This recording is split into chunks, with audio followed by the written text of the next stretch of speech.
In order, all please stand, say the pledge. I pledge allegiance to the flag of the United States of America and to the republic for which it stands, one nation, under God, indivisible, with liberty and justice for all.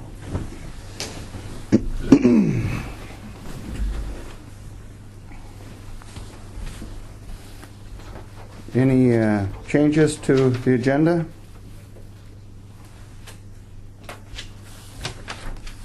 Having none? You got to do roll call. Okay. John? Here. We don't have our, okay. Dale? Here. Sean's not here.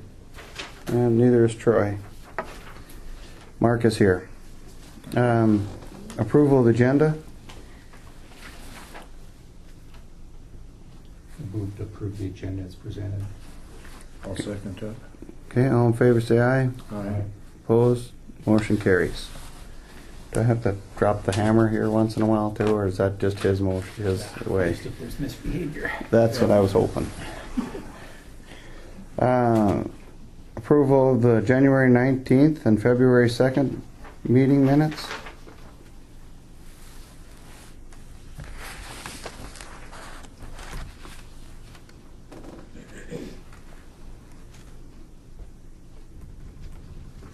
Any additions or corrections?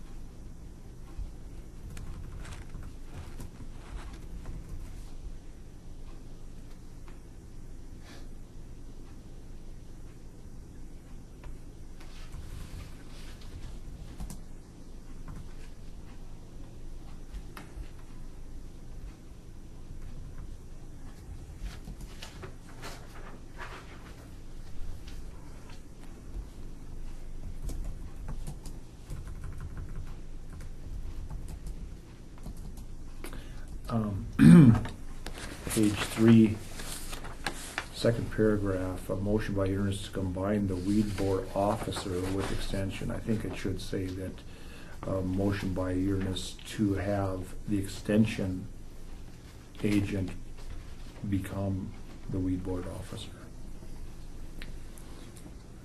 Or assume the weed board officer's duties. Assume. Yeah, I like that better. Because we're not really combining it with the extension. It's Okay. just she's doing it. Okay.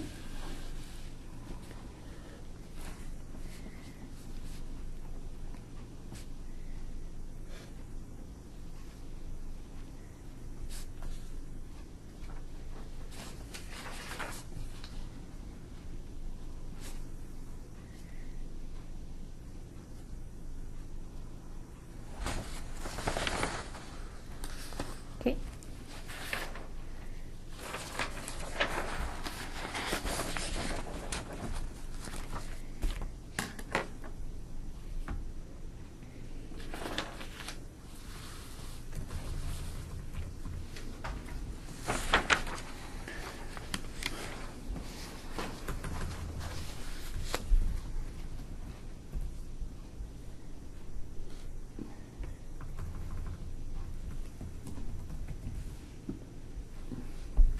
Can we have a motion to approve as amended?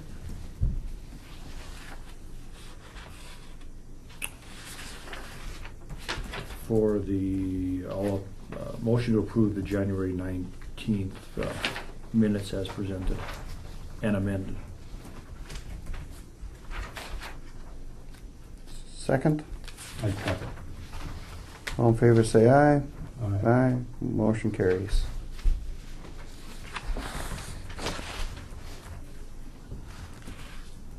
I move to approve the February 2nd special meeting minutes as presented.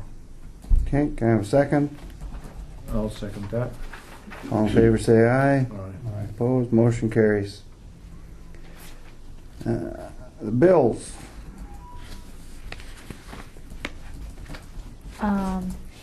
On page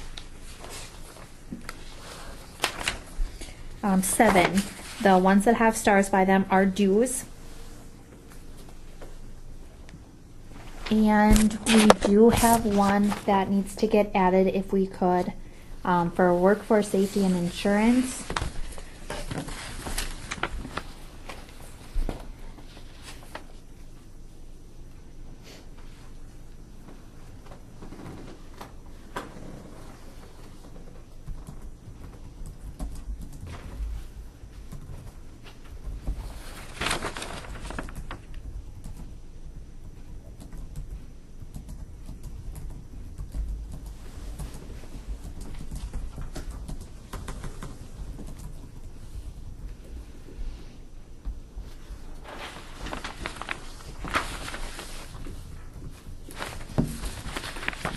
Give that to them.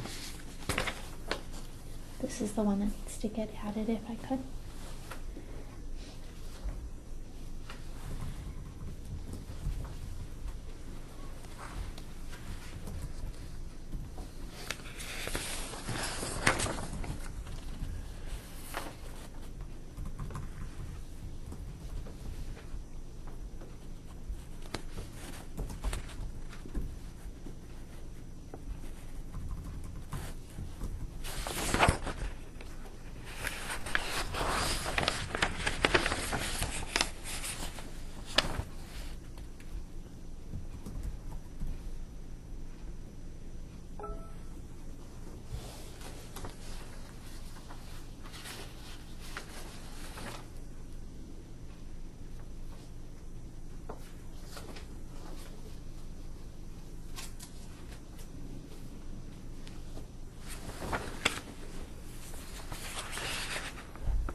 Was there a line item in the, for the dues in both those?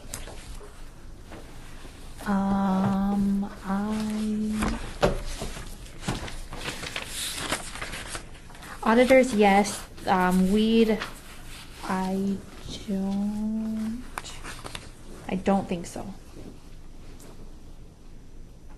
You guys haven't paid that in the past. Right.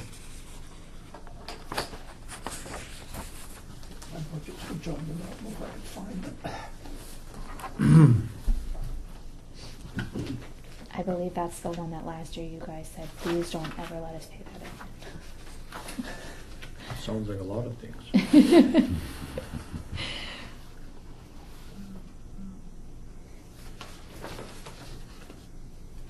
But if that's the case, I believe you.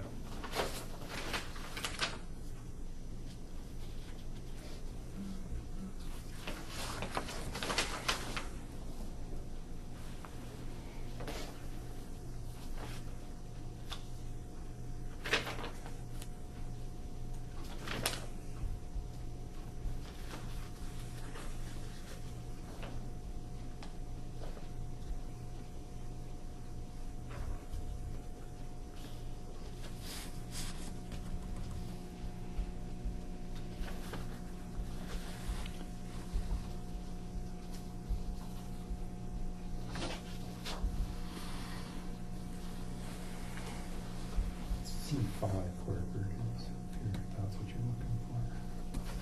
Can't find the document.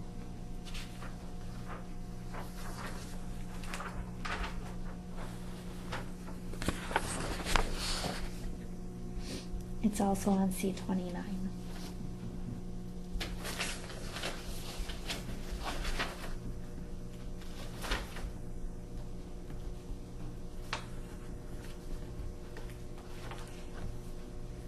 With the weed, you guys just put 60,000 in there and didn't separate it out.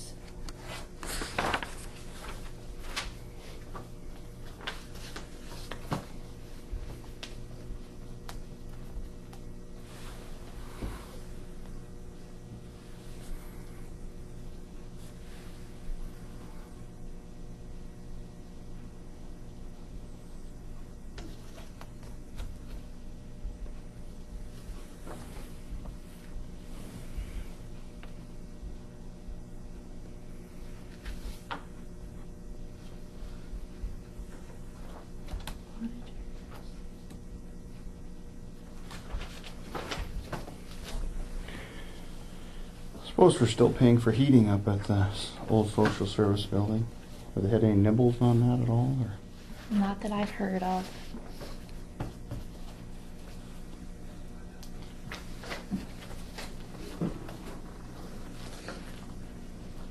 The heat was, it seemed like it was very high, and so we did have Brian go in and check on it, and everything seemed fine, so. Last month was terrible. Yeah.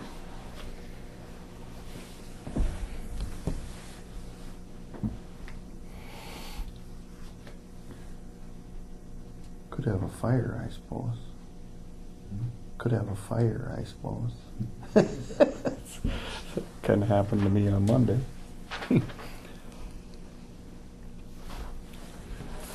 Any additions or corrections to the bills?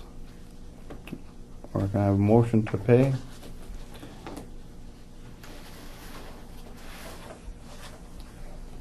Did you find that one, Dale? No, I couldn't find it. Which one are you looking for? That weed budget. In complete disorder with my budget, so they're not in. I have to. What is it, C what? Oh, it's C29. Okay, oh, yeah, I got it here.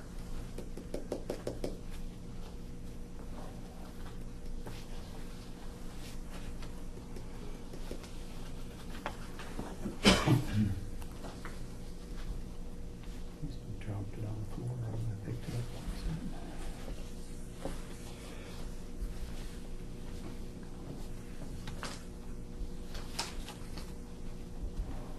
Page 28A.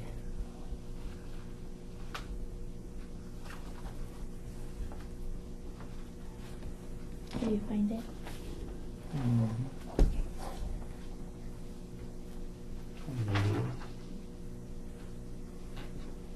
Weed control, salaries, bookkeeping, water, publishing. Uh-oh, dues. So you guys just put the 60,000 Yeah. down at that bottom, so.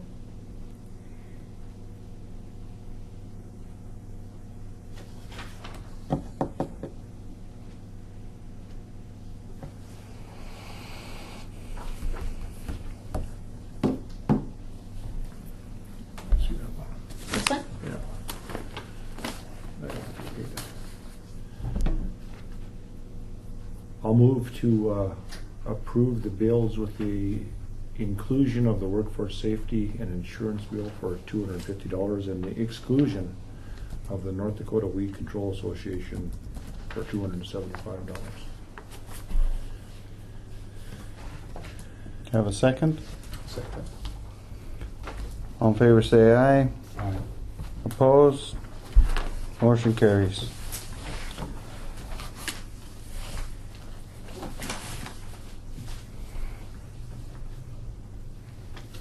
Monthly office reports.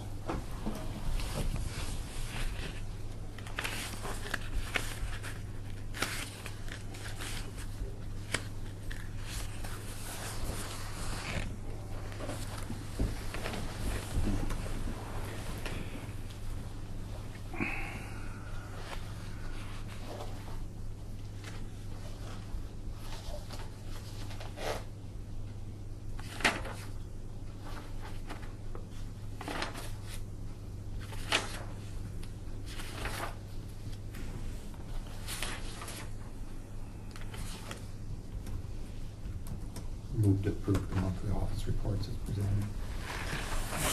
Can I have a second? I'll second that.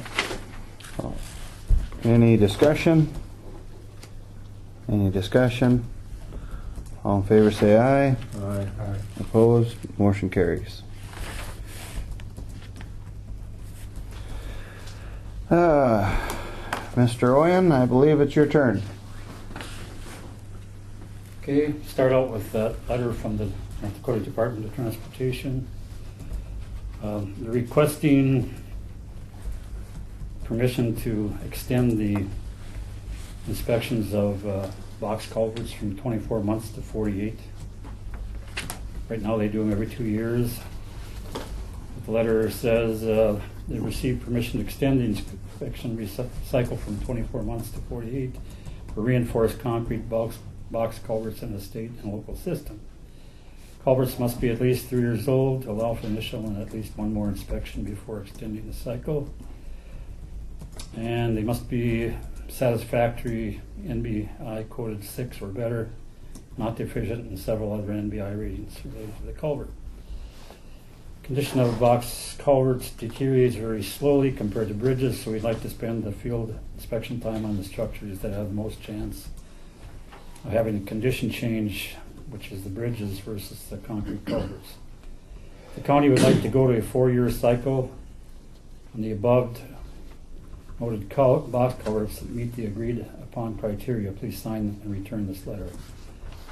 And the back page is where it shows 4 culverts that are on the Ball Hill Creek, 2 north of Revere, 2 east of Revere, 5 east of Revere, and at Hannaford. To be the one east of Hannaford.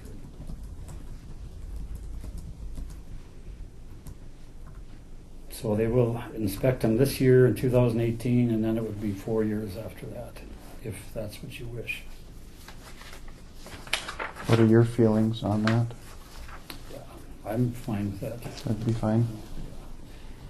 And if we see a problem, we can have them come and check it out, you know. Okay. There's been some settling, you know, by Hannaford there. But it's been slow, and I don't know what it is. Water behind the side, I think, on the north side. A bit, but. Okay. So that's to be signed by the auditor and the chairperson or vice chair. Okay. Wish to do that. Do we need a motion Probably make a to, motion. should we have a motion to approve that change?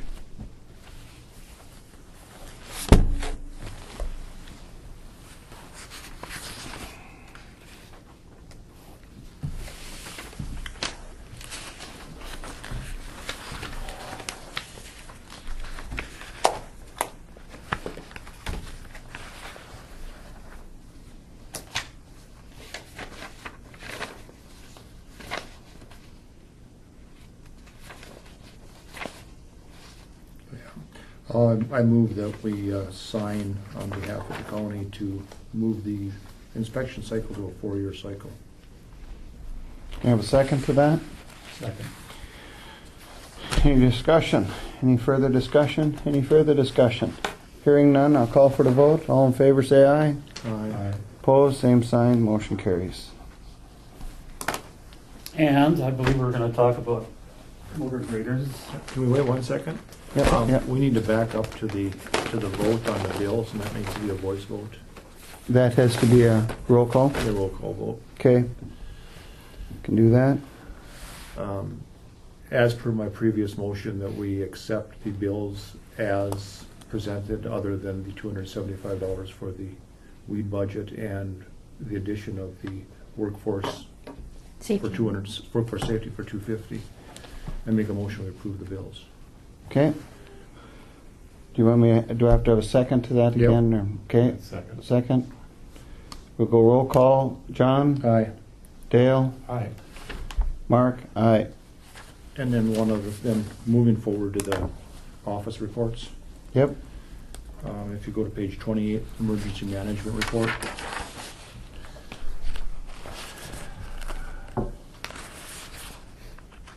So I was in touch with Greg Wills, the director of the North Dakota Department of Emergency Management, and they're going over our current status. They're going to meet on Monday with the program directors to see whether or not this program that Heartland has put forward is going to be acceptable for us to qualify for the funding for this year. So Wiltz was going to get back to me on Monday or Tuesday and Okay. let me know the results of that survey. So we should know by next meeting whether or not we're going to be on board this year, or if it's going to take some added work on our part to get back in compliance. Because as it turns out, we were a lot farther out of compliance than we were led to believe. Okay. Okay. I think that should catch everything up.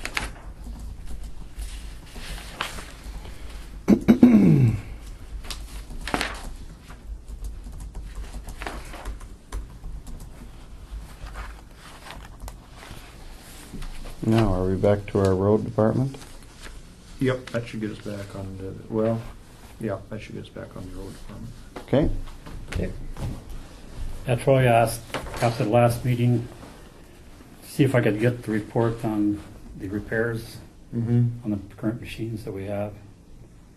And so I got that yesterday. Now, the number here, that That's is the total number of repair costs. on all 4 machines Yep. over 5 years, Yep. right? 4.5 or whatever. 4.5 years. Okay. Pass that.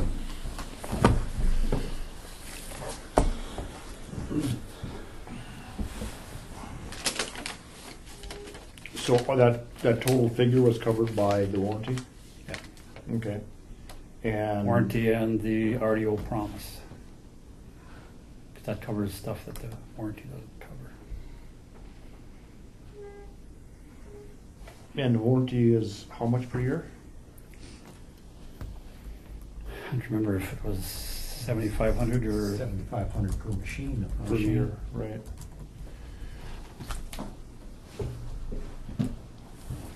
Good thing about having it built into the contract of the lease is that you don't have to come up with $78,000, whether out Yeah. of your pocket. $9,800 is the Yeah. total dollar amount value? But, yeah, I don't know what. There's many different 76,000. many different projects there that. 76,000 is total. And then I listed out the 4 different machines there. Right, yeah. So one was 9,000, one was 10, one's 14, one's 40, plus or minus. But we don't know it's 7,500 per machine per year? Is that what we think it is? That's what That's what somebody said. That's what the extended was going to be. That's what What they said, the RDO. I think. That's what the.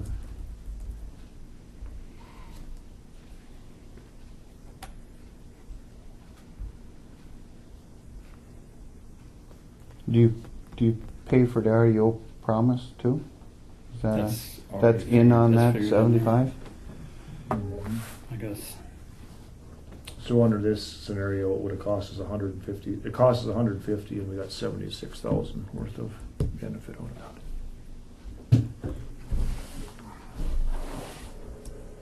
Well, it's an insurance. You know, they don't do it unless they make money on the deal. Oh, I know, but I mean, Yeah. but I mean, because of the budgeting process, we have the ability to self-insure. Absolutely. Absolutely. The county is not without equity. And the other part of it, though, is that, you know, of course, the older the machines get, naturally, the more maintenance you're going to have on them. But you've got, Possibly. Yeah, maybe. yeah, More than likely. You get the glitchy stuff out. That's to true. begin with. You can.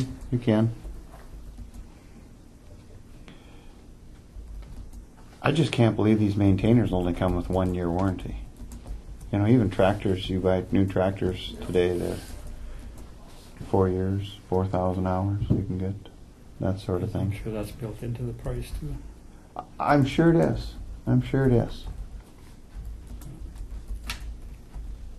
Lord knows what's in there for 300 and some $1,000. And of course, this is full retail also, the prices they give us here. Sure. That's what we'd have to pay. Yeah, but I mean, we have the ability to do some of this ourselves. Yeah. We A better lot have. of electronic stuff you can't do No, I know, yourself. but I said some of it we have the ability to do ourselves. We better have. We've got a shop, we've got mechanics. Well, we can change oil and filters and stuff like that. Yeah. But we can't go into the computer and set, No, there's a problem Yeah. there and you can't, Yeah. I understand that. and I mean, if something is paid for, you're not gonna go, No, but Yeah. I mean, if we Fix it don't have, yourself. if we don't, what I'm saying is this number, the 76,000, is full retail. They charge us a full right, that's what for they, the labor and everything else. I'm sure that's what went to the company for insurance. Right, but I mean, if we were doing it ourselves, that figure probably wouldn't be the same. We would probably have less money into this because our labor wouldn't be as high. Our labor's paid already. Sure. Yeah, Yeah. but You know, we can- if you had to put a seal in, Oh, yeah, you we could can put a do seal some and seals stuff like and that. some things like but that. you're not going to be able to set computers, and you know that's Well, all say different we were software losing, stuff. We were losing water somewhere. Mm-hmm. Well, it happened to be there was a cracked in the water jacket in the manifold. We wouldn't have been able to know that or know that they had problems like that before. No, but it's not You an know, all which or, also took out the turbo and, Sure. but it's not an all or Like that. nothing deal. I mean, we can still make use of John Deere for some of the services. Yeah. It's not an all or nothing thing. no, so, but you have to have that money then in your budget. Just in case a Sure. $25,000 transmission or $30,000 transmission goes out. Or a $45,000 engine goes out, Yeah. Yeah. which can happen. Mhm. Sure. It doesn't have to be very old. No, I know that.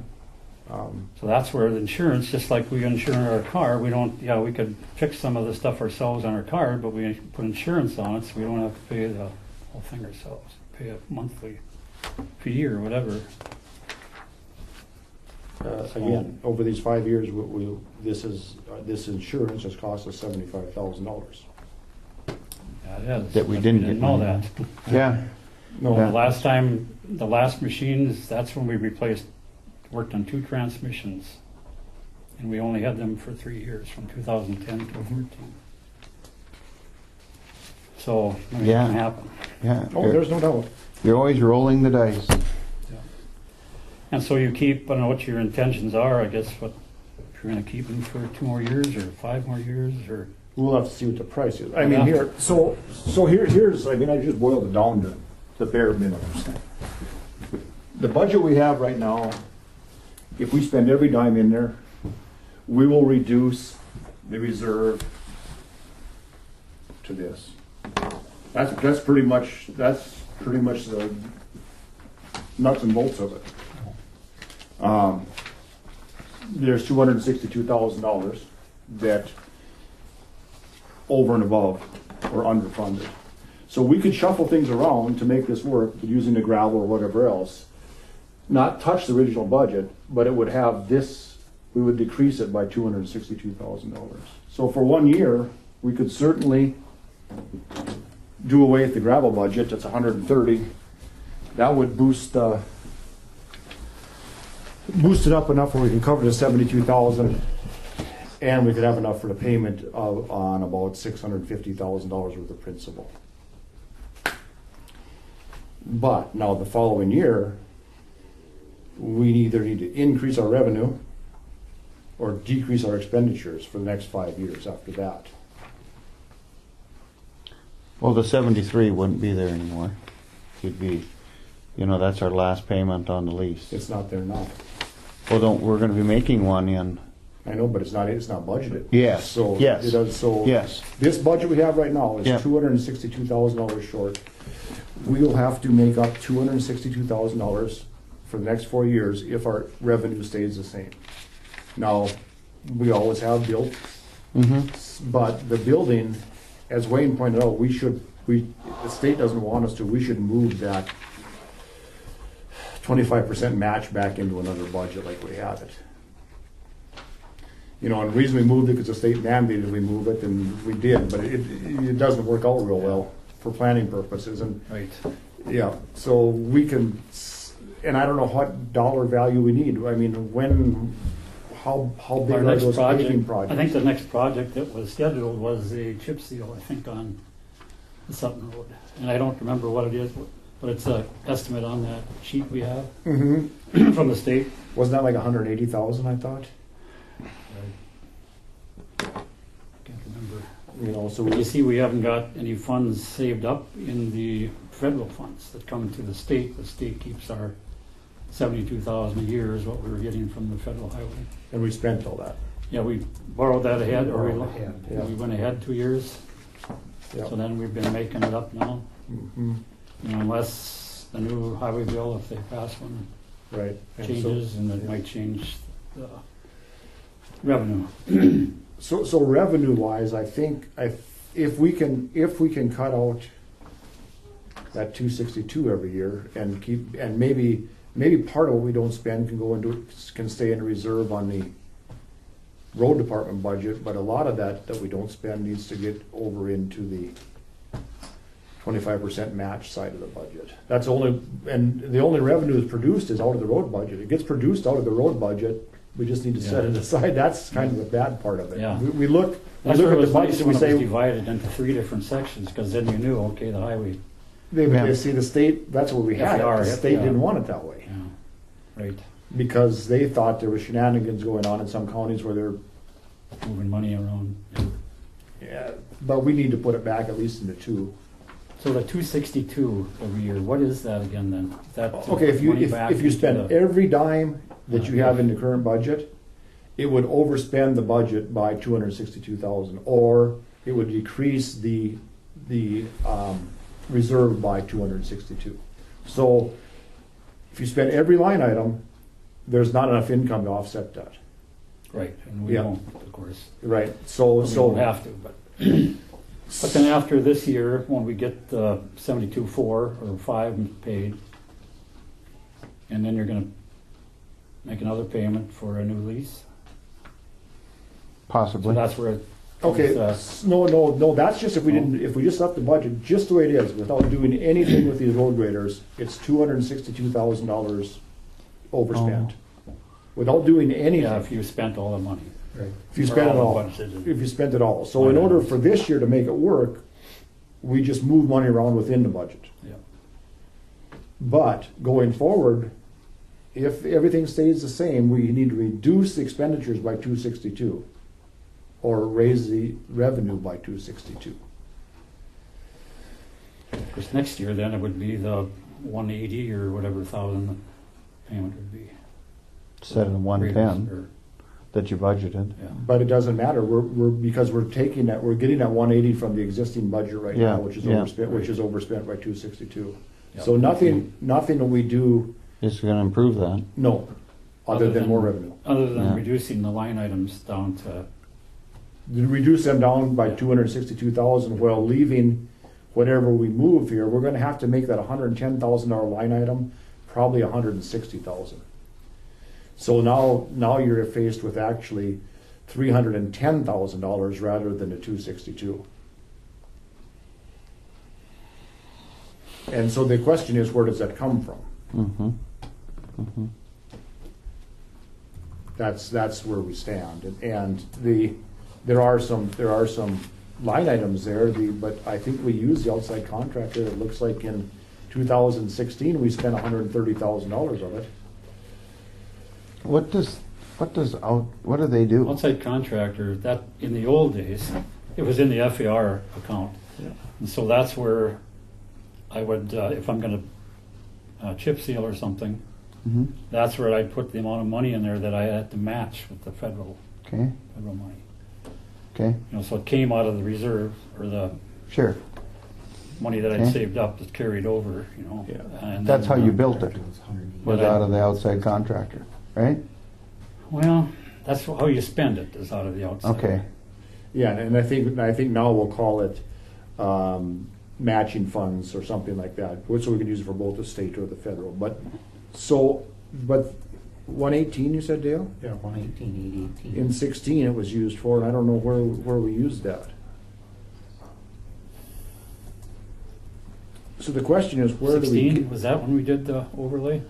Probably. No, we used state funds, I think, We used the for state the fund. matching. Yeah, I wonder if we weren't using it for work that Gilbertsons were doing. Could have.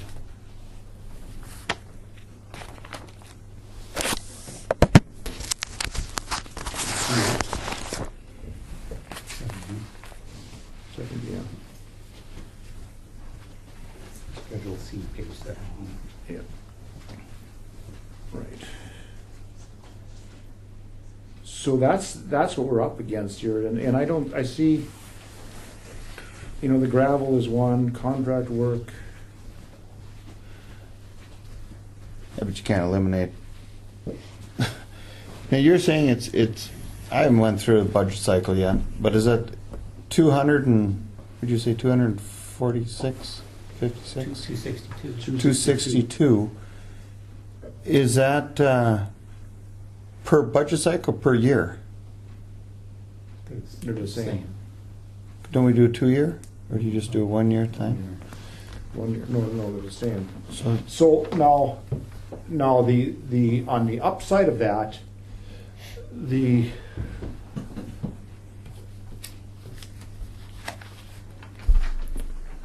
$1.73 million that we ended up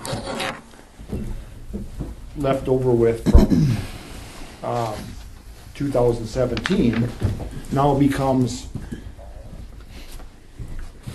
we can't put it, we don't figure that into the 18 budget because we haven't closed out 17 yet. yeah, So what we use for the 18 budget is the projections from 17. So now we have this, we'll just round this off real. We'll do it this way. So here's what we have ending out the year in 17. Away from that, we have the reserve, the 565 Dale on the state funds, Yeah. 75. That's House bill and Senate bill money. Yeah, Senate bills money. Senate bill money, we don't have that, you know, that's in Bismarck yet. Yeah. It doesn't matter. It's We in the don't get budget. it. It doesn't matter. It's budgeted, but it's not in the. Yeah. library. No, but it was in the budget, so it's into the budget, so it's part of this money here. Yeah, but we get reimbursed at 565. That doesn't matter, Wayne. Well, it's still money. yeah, No. yeah, It doesn't really. But it comes off of here. Stay Yeah, out of to there, come comes off back top. in again. Huh? yeah. It's reimbursed. It still comes off the top because we put it in. We're talking Yeah, budget. but it goes into here though. No, it's already in there. We included that in the 17 budget. But that's not the budget, that's the liabilities. That's how it ends up, and that's how the liabilities gets funded is from the budget. She inputs the Yeah. budget numbers into Right. And Great the money Plains. that's carried over goes in there too. right. So this includes everything that we did for the 17 budget. So if you subtract this out, you come up with what? 75. 300. No. I mean, 100. Yeah, 1.3, isn't it? 1.3. Yeah, so somewhere in you come up with 700,000. Do that, Samantha, real quick. Subtract this off here. 1,040,000 1160 off of there. So it's 540. So we should carry another $540,000 forward into this budget. Into 19. See that? Can you see?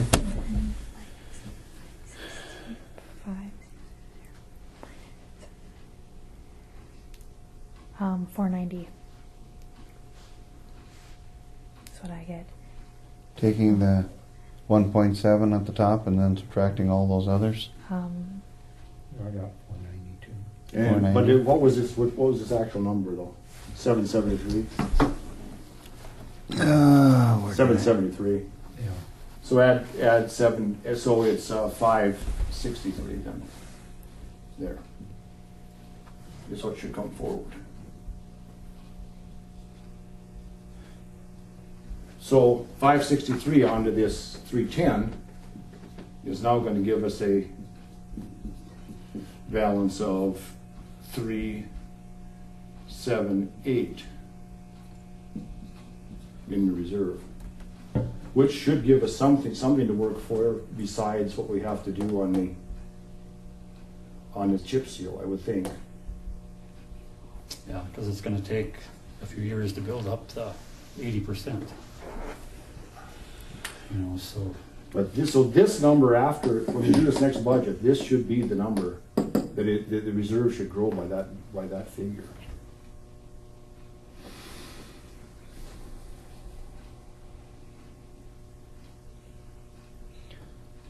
So do you think we should advertise? Yeah, I think we should. Yeah, I absolutely. think we should know where we're at. We know what's going on, then we can make a decision. Okay, you know how long we have to advertise? 2 weeks? Or is it 3 weeks? I tried to look it up on the Century Code, but I couldn't find it. There's a guy who should know. I want to say it's usually 3 weeks. He said 3 weeks, Three? but I was looking at Foster County's. That's when they let us notify us to the bid letting is usually 3 weeks. Thought you were gonna say, just hand you the perspective and don't give anybody else. Foster County published this ad twice, August 21st and August 28th. Okay. Advertisement for bids for a new motor grader.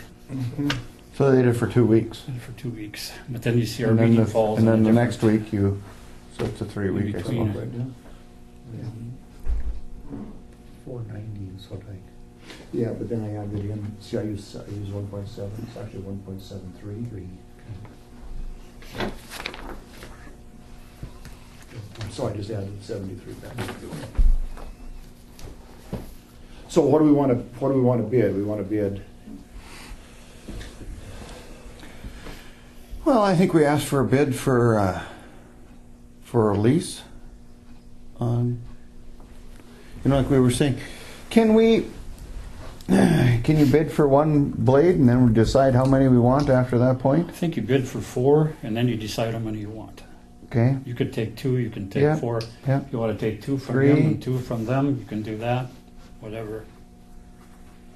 okay, That'd be the way to do it. Advertise for 4. I think you'll get a better bid if you have more units, like he was saying. Grand Forks County bid 12. So they had a real good you bid on could that. drop a couple off the truck for our place, they would never know. Yeah. so then how do we do it on the used machines? Same thing, we put a basic generic Bid for 4, perspective in there, 2012 or newer, with under 4,500 hours. Or not specify the age, just the hours. yeah, Yeah, Yeah, and then you have to have wings and plows. And yeah, yeah, you can do that because they kind of did something similar to that. They had 2 options, yeah. so or do we just have Cat and whoever else bid comparable machines to what we have? yeah, that's what we. That would be easy, just the specs on You have to them have some specs. bid comparable, right? Specs would be available for me or whatever. Yep. To add there. So that the machines that are bid are in direct competition to what we have, and then John Deere could give us a price on the machines we have. Then that sound reasonable? And then I suppose we could take any combination. We decide that we want at least 2 new ones and buy 2 used ones, or have Good. 4 used ones, and whatever we think works into our budget. Yeah. Are they going However to be we can make that 6-wheel drive work. machines or are they going to be 4? Prefer 6-wheel. I drove a 4-wheel for 12 years, and then I finally got a 6-wheel drive. And Then they lot of made you difference. road boss there was right times- away. Yeah, that became boss. Yeah, but there's many times you can get out of the ditch yourself without having to have somebody come a long ways to pull you out and reshaping roads and stuff. Yeah, I don't think we could go to all 4-wheel machines, but sometimes I Well, think just it'd like be your nice to tractors, have. do you want to go back to Some I have aren't all 4-wheel drive, though, I'll tell you that. 2-wheel drive pickups and 2? Yeah, I had one of those too. You have to learn how to What do drive we- again. You Yeah. do. You do. It is, different. yeah. So do we run them in 6-wheel drive all the time? Not all the time. And I asked them, they said when they're blading, most of the time they run them 6-wheel drive, because if you don't, there's always a little slippage. And it helps control the front end because it's pulling. Yeah, aren't they able to run the machine just crooked? If you, We articulate them, can you do that if they're 4-wheel drive? Oh, sure. yeah. You can still run them like that. Now, when is the biggest time that you'll use that six-wheel drive? If they lay the gravel in a windrow, in a furrow out of the truck, instead of going 45 and dumping it, and spreading it themselves. Yeah, when it gets to be a windrow like Yeah, that, yeah. You can do it, you can split the windrow, Yeah. and then come back and get the other half or whatever, but it still wants to spin a little bit. Where you can take the whole thing with a six-wheel. Can, Do they? That's what they do, take the whole thing? sometimes. Depends upon how it's laid up. A lot of times they'll take a windrow into a more uniform windrow, Yeah. because not everybody dumps the same, or there might be a little gap or something. Sure. They play Sure. it back and forth, make it into a windrow, and then split it up, lay it down. Do the best you can. And we use the packer to pack it down, so. How about as far as snow removal? Is the six-wheel or a four-wheel a bigger deal then? Yeah, the guys in the river hills, especially, use them all the time. So, and I think Jake has got by without putting chains, I think, on his, but Matt has put chains, one set of chains on, because he's got snow. What do they call that? Skeeto Hill, the Chalmers Hill, Sure. Sure. and places like that. Is looking at a price for four-wheelers something we'd be interested in doing? I mean, it doesn't hurt for us to ask, is what I'm getting at.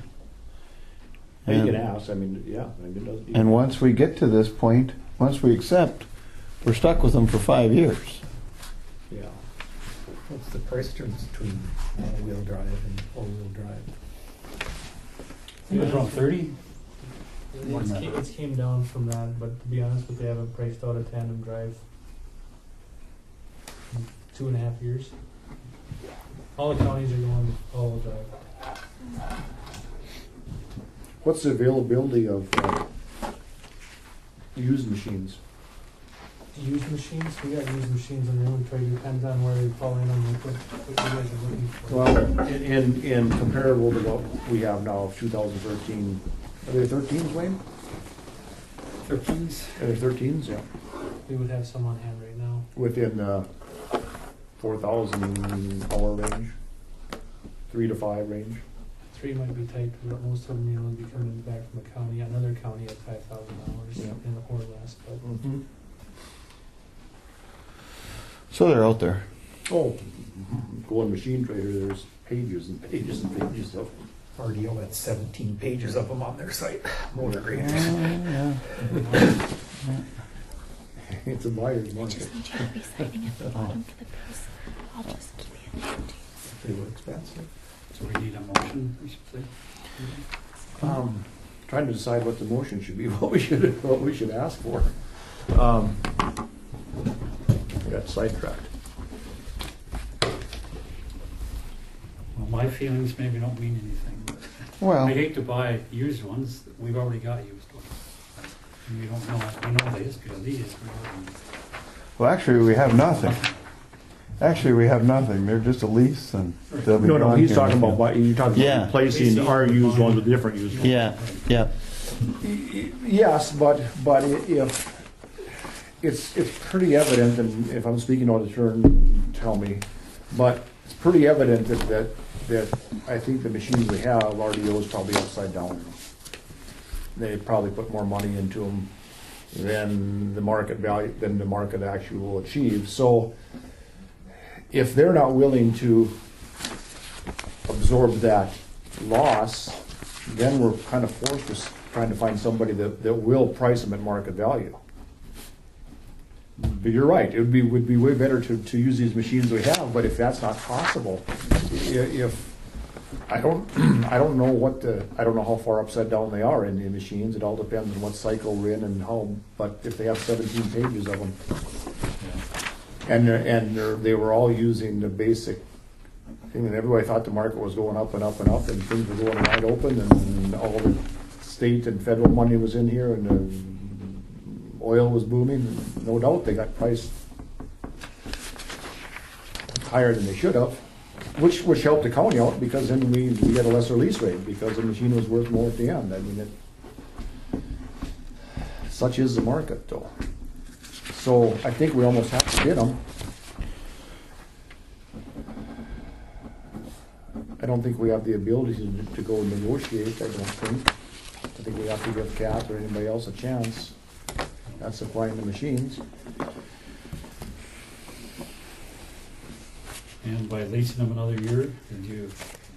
We can throw that in there too, but man, that just, the way it looked, just in a preliminary, all they did was roll over the overpriced machine into the next lease, and we ended up paying for it anyway. It looked to me, what you showed me.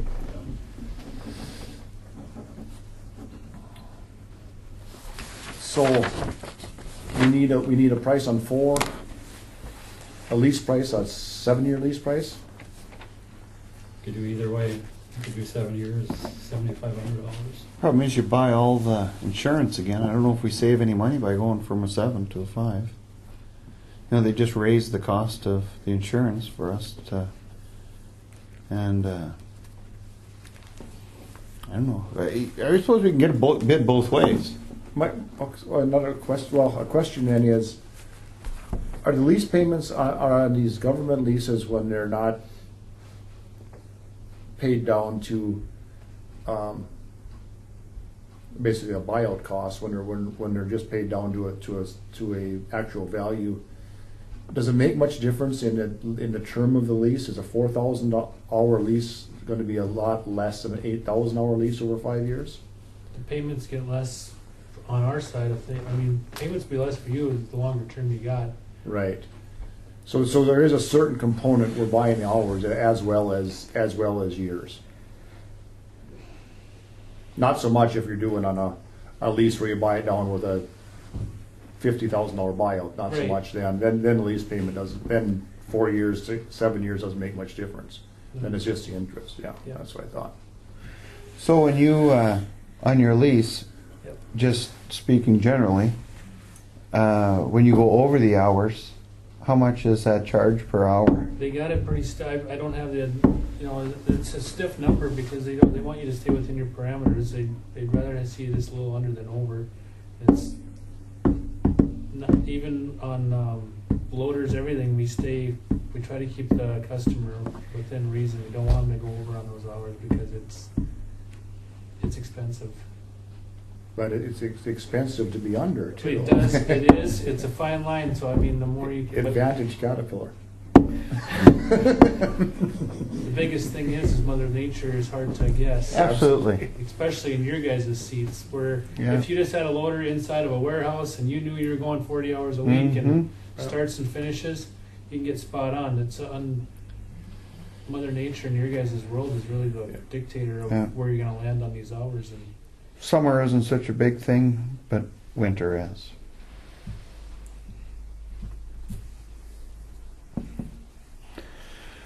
I move we have open winters. So I guess we need a 5 and a 7 year lease on 4 machines, Yeah. Okay. and then we need a buyout, a purchase price on 4 comparable machines to the one we have. And you can get the specs. You'll be able to get the specs from Wayne as what we have. The V plows, do we own them, Wayne? Well, 2 of them were included in this last lease. Okay, so they go back. We had 2. Okay. And I asked them one time if we could buy them, and they said yes. It would be $5,000 a piece. When they're new, they're $10,000. Sure. That pretty much matches the lease arrangements too. Right. Yeah. Half the Value. 5 years. So. Yeah. if I may ask a question on the used ones, would you want a warranty on them? Well, I think we have the ability to do that after the fact. I think for A maintenance insurance agreement kind of a deal rather than warranty is what I like to call it. to make it clean as far as comparing apples to apples, it'd be nice not to have that. Because the machines you existing have, that warranty goes off in this fall. Yeah.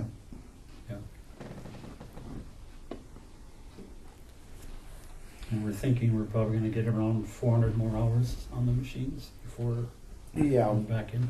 probably. Well, who knows? But they're probably gonna average, if you add it all together, they're probably gonna average somewhere in that 4,000 per machine total. Maybe a little more, Yeah. 42.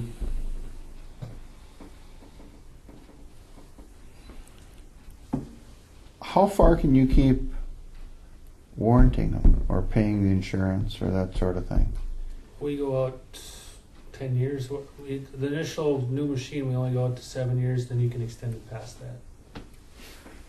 So if you get close to your term in 7 years, we can extend it out keep on extending it. We've had 2 counties extend their warranty twice, so. You have, like, I'm sure you do, a GPS unit in there, or They all like come, they call theirs JD Link. Do you? ours is product line, yep. Is that you're able to track?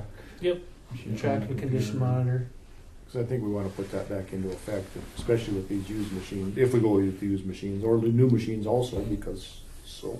No, I think Dale was telling me that he has a relative that works out in the mine, and they have what they call uptime, or I mean, we always call it uptime, but so if you know a transmission's life is 5,000 hours. Scheduled downtime. So Yeah, Cat knows that the Yep. torque converter goes out in the D11 at X hours generally, say 7,000 hours, so at 6,500 hours they order a new torque converter and put it in.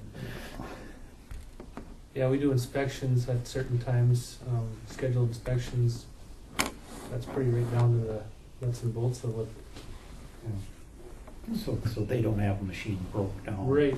unless You they know. planned it. We're highly recommending oil samples, You know. and that really tells the story. sure, sure. We've caught a lot. All fluids. Yep. How often do you require or feel that those things should be done? 500 hours as Cat's O&M. Butler likes to do 250s, just for the simple fact we think it's very important. Sure. We just caught a excavator in Fargo here last year. Scheduled oil sample. He saved him a lot of. The pump was going out, and they were able to fix it before it shelled out everything out and contaminated the whole excavator. And they were able to fix the problem just by seeing the oil samples. So. Wonderful. So I would move that we instruct Wayne to put out perspectives for 5 and 7 year leases on 4 new motor graders, and a perspective for purchase of 4 motor graders meeting the specs of the graders we currently have.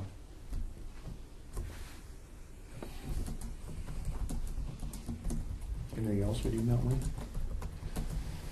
Well, they'd have to have the snow equipment. Yeah, like you said. Yeah.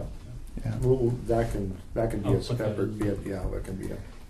Even the new leases will have to have the like equipment like we have, They'll just have to have Uh, 2 V plows, we've got 2. because we own 2.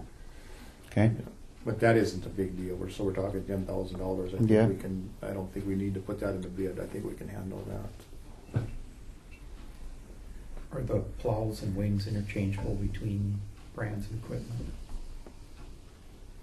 Well, they are more able to do that now because I think you can change the bracket that fastens on the machine, I believe.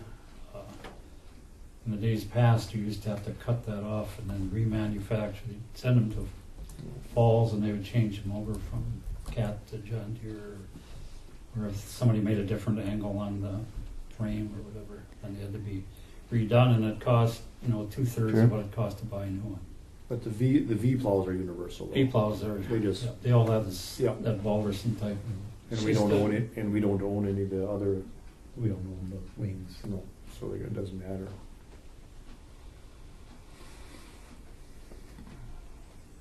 Okay. May I have a motion? Do I have a second? I'd second. I think we'll do a roll call on this one. John? Aye. Dale? Aye. Mark? Aye. Motion passes. Anything else? Want to help me to the door? I think there's a roller chair here. I don't think of anything. I can't think of anything else, I guess. Well, I guess I'd just like to say thanks, Wayne, for what you did. I thought that we had a really good meeting the other day. I think A it was special good meeting. It was a good idea to have all those guys in. Yeah, And that's something we could do, you know, if we don't go up to 95, we can increase it some yeah. hourly rate on the equipment. Would Yep. help bring some more income in. And then add that new, the reclaim, Right. that disc. That's a new, they've got that reclaim disc and, Yeah, Yeah, there's we- the tractor, and so I'm gonna offer that to the townships if they wanna, you know, we'll run it, Yeah. you know, $100 an hour. I think on the blading too, we should have a minimum. I mean, again, if we're gonna charge $100 an hour, let's have a 50-hour minimum. We usually do charge a minimum of like half the, if it's a private drive and it's $80 an hour and Yeah. it's 15 minutes, we charge them 40. No, I mean an overall minimum for the 50 hours, so, For the year. yeah, a yearly minimum. I mean, after all the, yeah, because we're still stuck with the bill. right, I mean, the township is using the blades 41% of the Yeah. time, but with no commitment. We need to have some commitment there, I think. And then they might do more. But it wouldn't be out of line anyway. $5,000 on 18 counties, $90,000. Well, last year we took in 100, so it's not out of line anyway. No, Right. no. Now this year might be a little bit different deal, but it would all work out in the wash. Yeah, yeah. Yeah, no, I think that would be all right. I'd like to introduce Kevin Wolford, should be on the tape. Okay? Kevin Wolford from Butler's. Do you have anything? No, I Just here appreciate to answer you guys' questions time and- and So what model machine of yours compares with the 772? 140. Okay. What class, they classify these machines, they have a class like class 3, 4, 5? They don't? No, tier 4 final is pretty much them threes, and that's, they got nomenclature after that. It's just. Are they classified by weight then, or to compare the machines? Not, well, there's no classes, I guess. Okay. It's just a. Horsepower? 140 lands right in with the 772s, and the 160s would be the step up, and then the 120s are below, and John Deere has the 670s, 870s, just the model numbers. Mm-hmm. Get an M20 and then they can just buy one. Right. Then we got our 24M, that's got a 24-foot moldboard, but it's a mining machine. So the front ends are all the same and they all have the same? Yep. Okay, Just the horsepower and weight. okay. And the height of the moldboard. The width, we usually, it's 16-foot standard.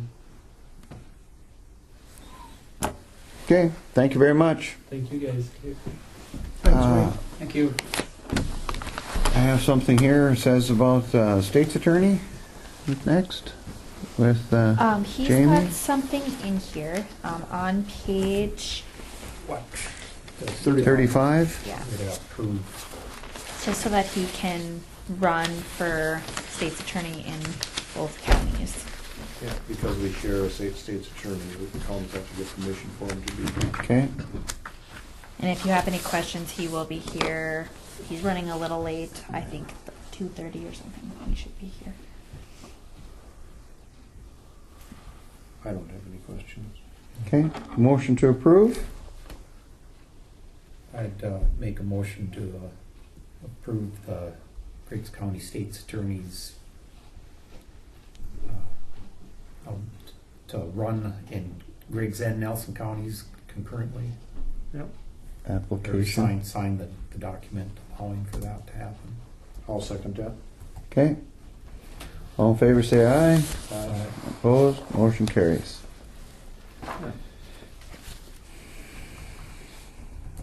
Okay.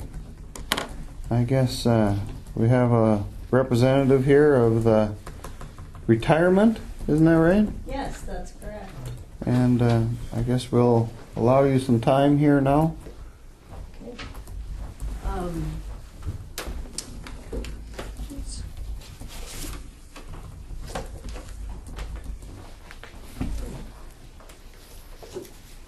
Just got a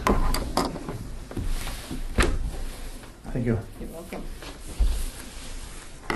Well, I don't know if this will be as exciting as talking about road grades. Or as familiar. I have a couple extra copies for the. Thank you so much.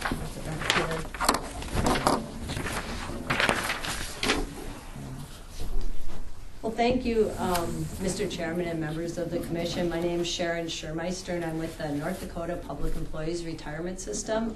And I guess your office reached out to us and asked that someone from our office come and provide you with some information on the Public Employees Retirement System. So what I've got planned today is to provide an overview of our retirement plan, kind of the current status of the plan and what we're looking for in for the 2019 session. And then I thought if there's time, I could also cover some of our life insurance information. But before I get into this, I just wanted to make sure that that is the type of information. I didn't have a lot of guidance on what you were looking for. It was pretty high level. Yeah. If there's something in particular.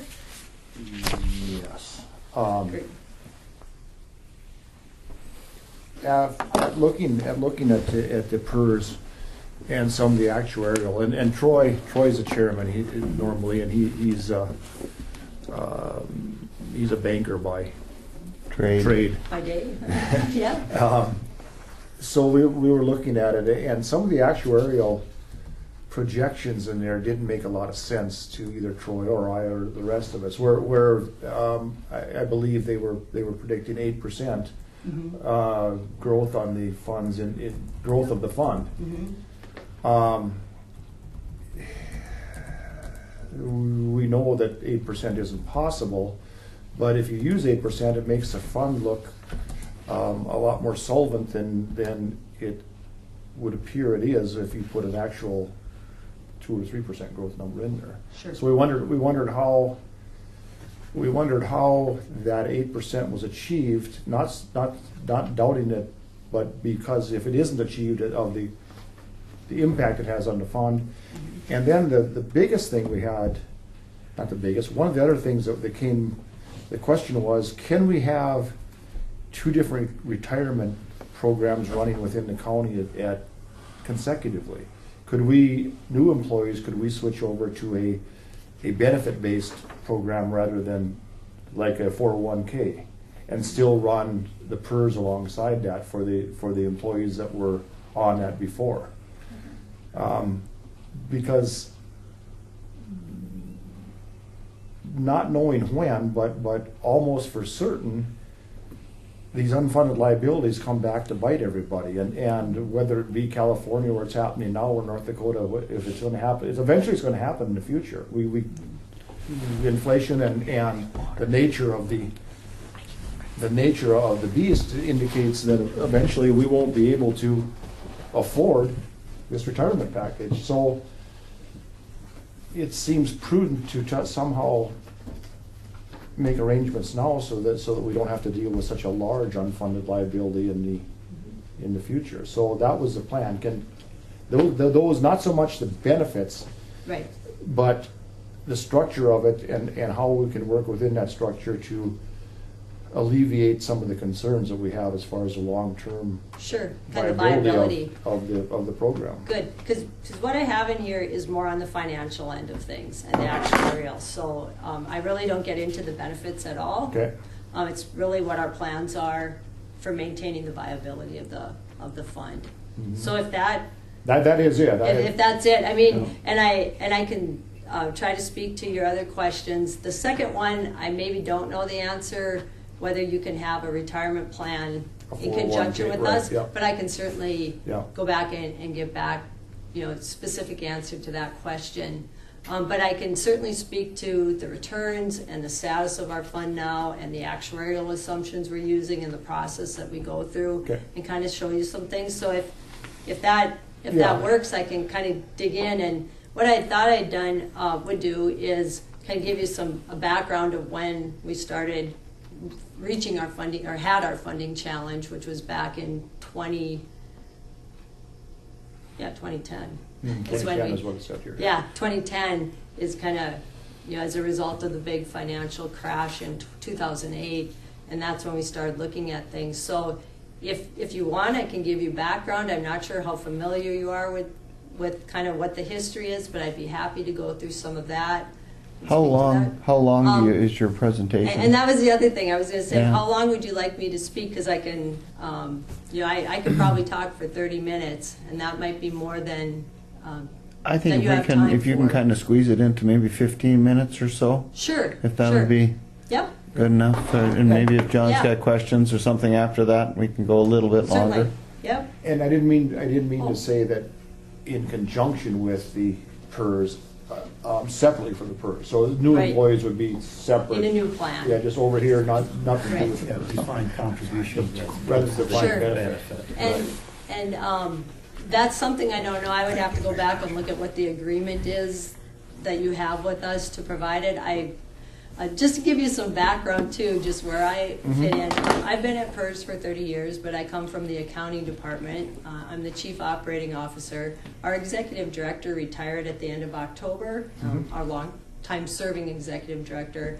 Currently, I'm filling in as the interim executive director while our board searches for the new replacement. So that's why I'm here before you today. So I probably don't have the depth of answers that our director would have had, but I have been with PERS for several years in different capacities. So I'll certainly try to answer all your questions and give you the information you're looking for.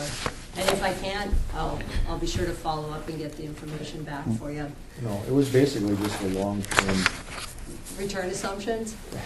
Yeah, Yeah, and there's. if you want, I can speak directly to that because to kind of give you some background and rather than maybe even going through Yeah, the slides, let's just do that. I can start there. And we'll start there. Real questions about the viability of PERS going forward based Okay. on the projections That of what your returns actually were and what their forecast returns were. sure. I'm going to see what page. I'm going to skip because you kind of know the history. You know, back in 2010, we were going to Yep. go broke.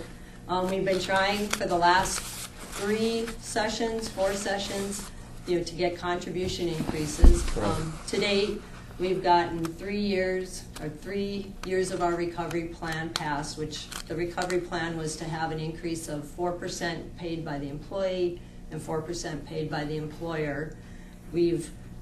The legislature has passed 3% for each of that. So we feel that we still need that additional 4th year of contribution rate increases in order for the plan to be on sound footing and to be headed towards being 100% funded. And so, but that's a challenge. I mean, as we all know, the legislature clearly hasn't been able to fund that or felt comfortable funding that. So we are looking at different options. So you know where we were and where we're at. So where we're at right now, I'm going to skip kind of to where we're currently at. And I'll talk about some actuarial assumptions because this gets into the return assumption. Well, yeah, that's the Yep. 8% number is what really Yep. bothered me. Yeah, and I thought you might be interested. I do have, just to give you some perspective, we have had an 8% return assumption for quite some time. And that's a long-term perspective because we're long-term investors, looking out into perpetuity, really. And so just some returns, like as of June 30, 2017, the return that we earned was 13%. So that's what the fund earned. So we had a gain this last year. But obviously there's been fluctuations in that. For the 3 years ended June 30th, if we look back 3 years, our average return is 5.48. So we didn't hit the 8. If you look at the 5 years ended June 30th, we're at 9.16. So we have met the benchmark.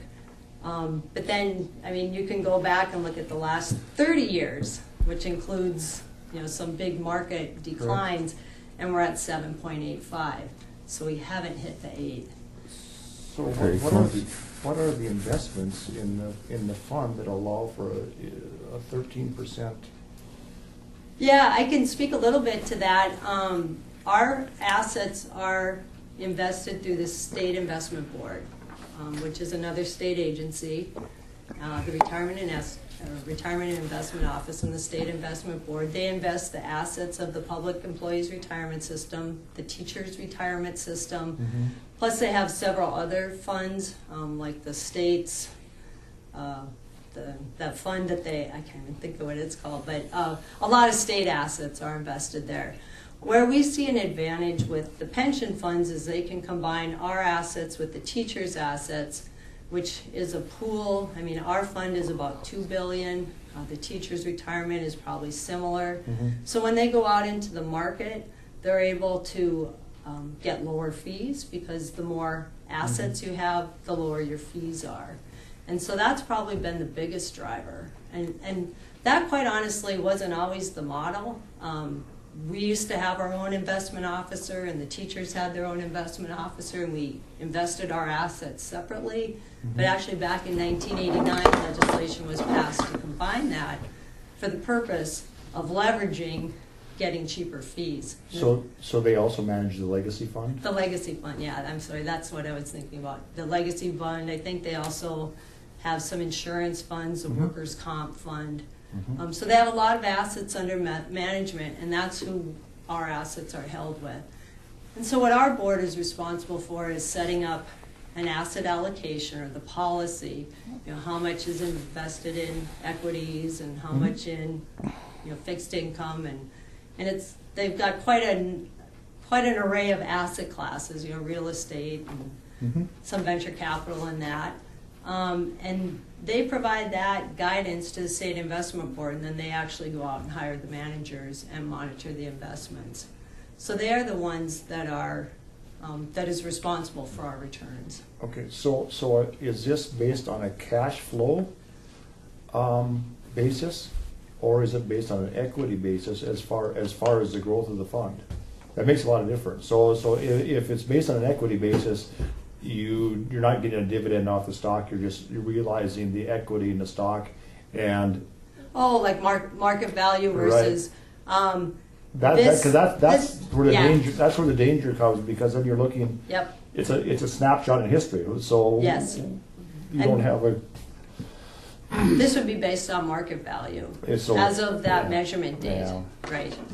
As of that measurement date. So on January 1st, it was a lot better than it was today. Yeah. Right. But our board, interesting enough that you ask about that, because our board, PERS is run by a board, they just met on Tuesday, and we had the chief investment officer from Rio, or State Investment Board, come and speak to the board, because everyone's aware of what the market's doing now. He provided an update. He said that from July, we're on a July to June fiscal year, so that's when we measure our returns.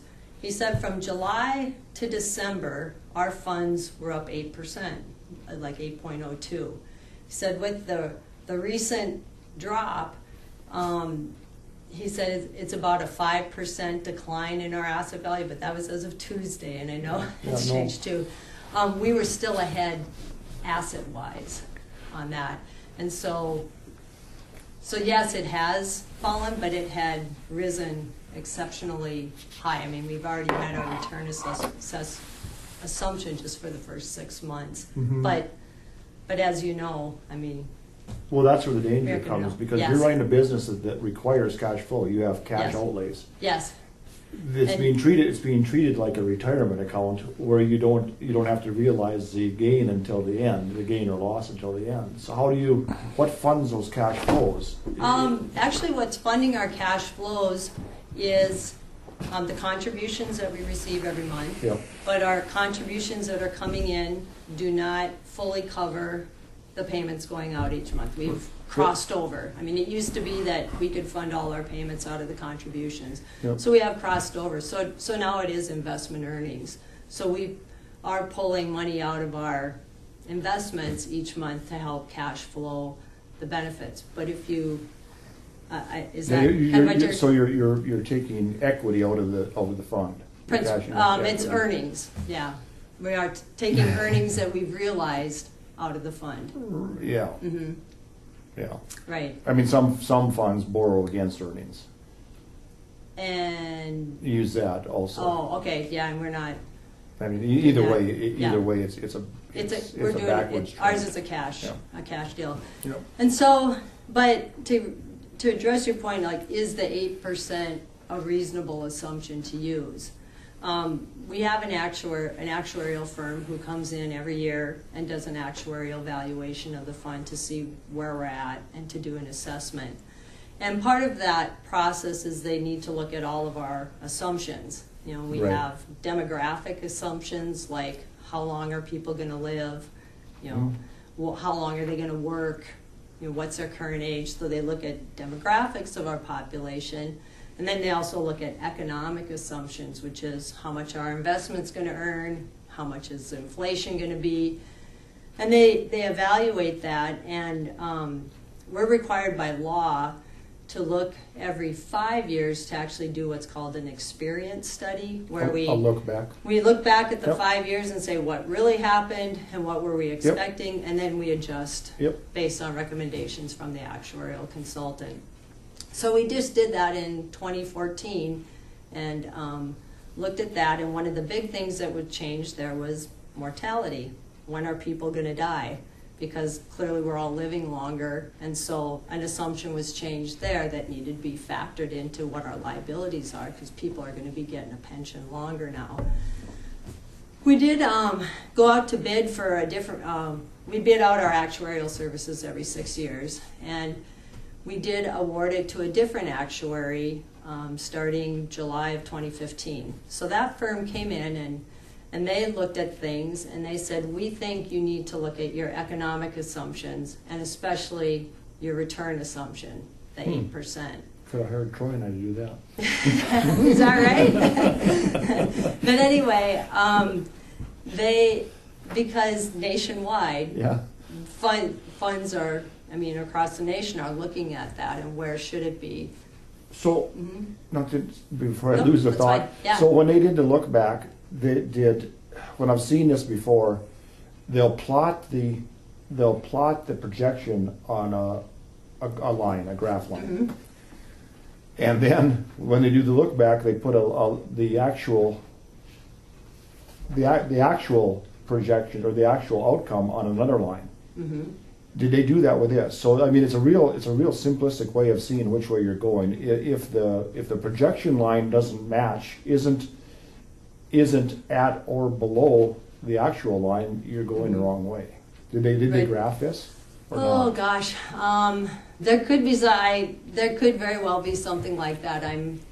I could certainly look and see. Well, it's just a dollar figure at the end. I mean, Yeah. what was the fund going to be worth here, and what was it actually worth here? On the Yeah. 5-year look, that's Yeah. the true measure of which way you're going, backwards or forward. And then all those other figures can be adjusted accordingly to make it. It all depends on what the original estimate was. I mean, there's incentive to make the original estimate high, so the fund looks solvent. But there's also incentive to make it look low so that you don't look bad after the 5 years. Oh, yeah, and so I would guess that they do that. What I recall when the type of information they brought to us to the board, I should say, as to whether they should be moving their assumption. I mean, we have our returns, based on what actually happened with our returns, and so they look at what our actual experience was.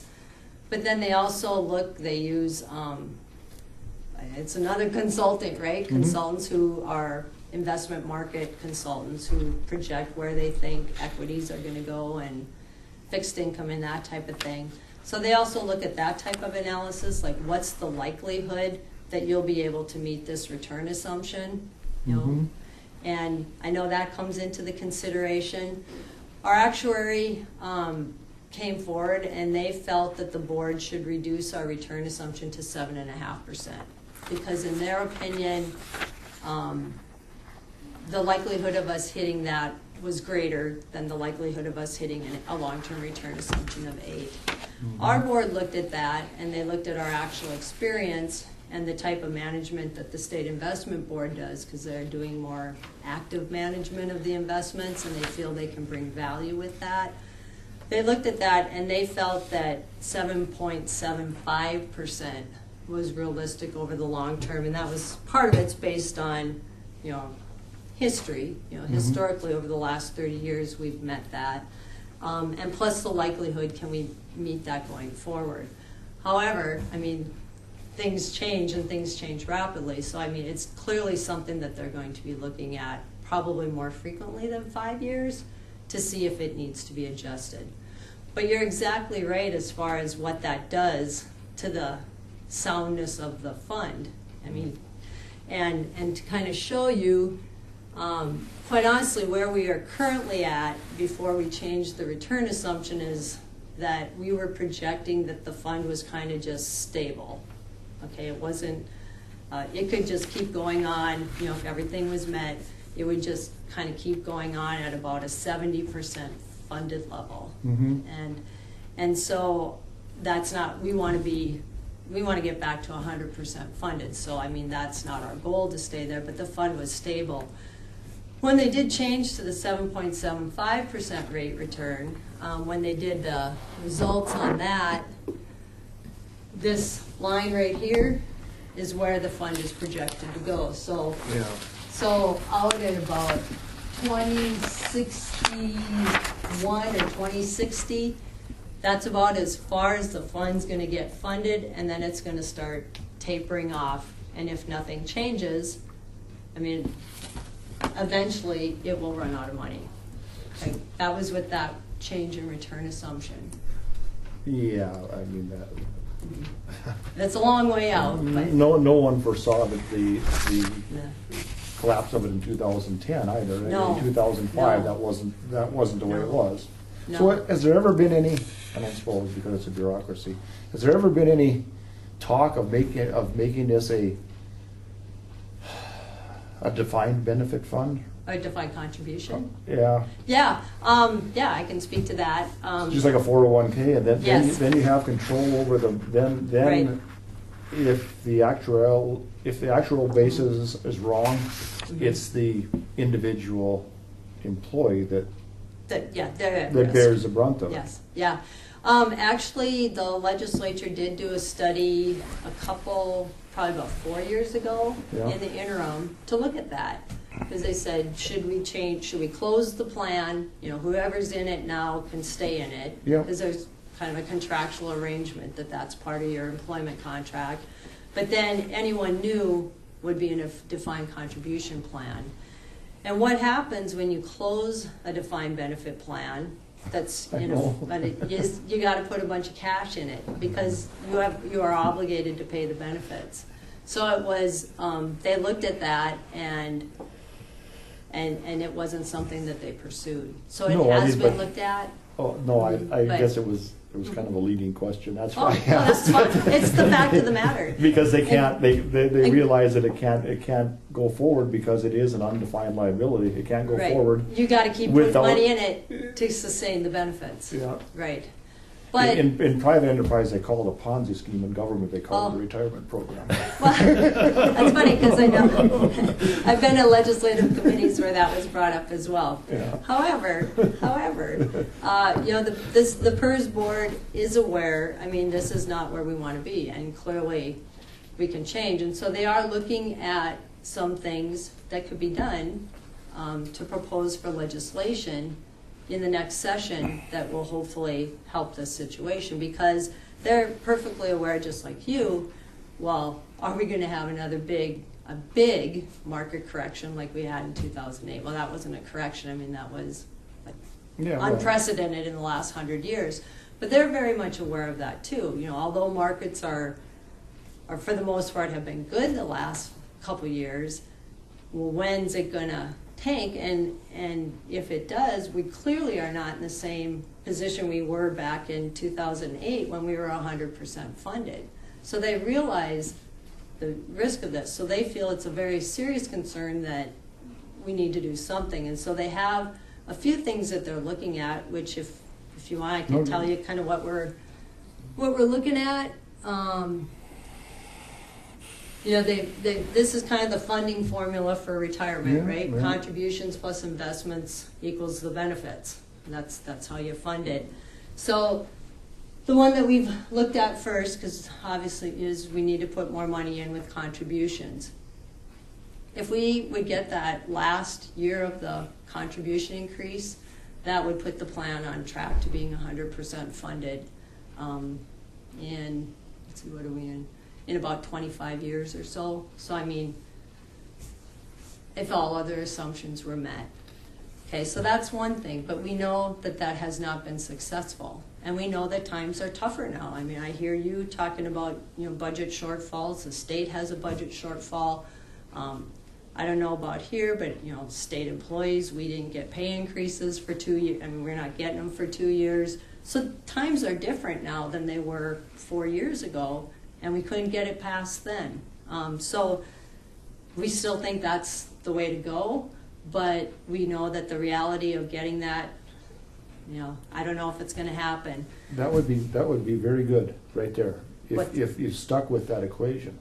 Yeah. Contributions plus investments equal benefits. Mm-hmm. That would be that would define the benefit. Then Yep. you wouldn't have to worry about any of the rest of it. Right, and if we could get contribution increases, and that's one thing. So that's one part of the formula that requires legislative action, because our contribution rates are set in state law Mhm. for our plans. Okay, investments, that's something that our board can do something about. So we know that investment return is a big player in the funding status. So should they be taking more risk to try to get bigger returns? Or should they just reduce the benefits based on contributions and Yep. investments? That's what Yep. it should be. It Yep. should be a sliding scale on the benefits as it is on the contributions and the investments. Yeah, and that's the third piece, because benefits also are Do you set think in there's any statute. chance that will happen? Well- The benefits will be reduced? Well, I'm going to get into that, because they're looking at this. I know they're looking at Because it. times are, we need, something different. needs to be done. So, so you kind of know about the contribution Yep, increase, yep, so this is just some ideas of like phasing it in or not. If we took more investment risk, but that's not prudent, because you could lose it just as fast as you can make it. So, reducing benefits. Okay, the big component in our retirement benefit is, it's a formula. It's your final average salary times your years of service times a multiplier, and right now it's 2%. Okay, and so that's how the benefit is arrived at. So if you took and reduced the multiplier, because really the only benefit changes you can make that have any significance is to reduce the multiplier. Back in 2015, the board offered up some benefit cuts. It was taking away the rule of 85 and making it the rule of 90, so people had to, and some reduction factors, but it just doesn't move the curve at all. So to have some impact, it has to be the multiplier, okay? Whatever, going from 2% to 1, this is just an example at 1.5.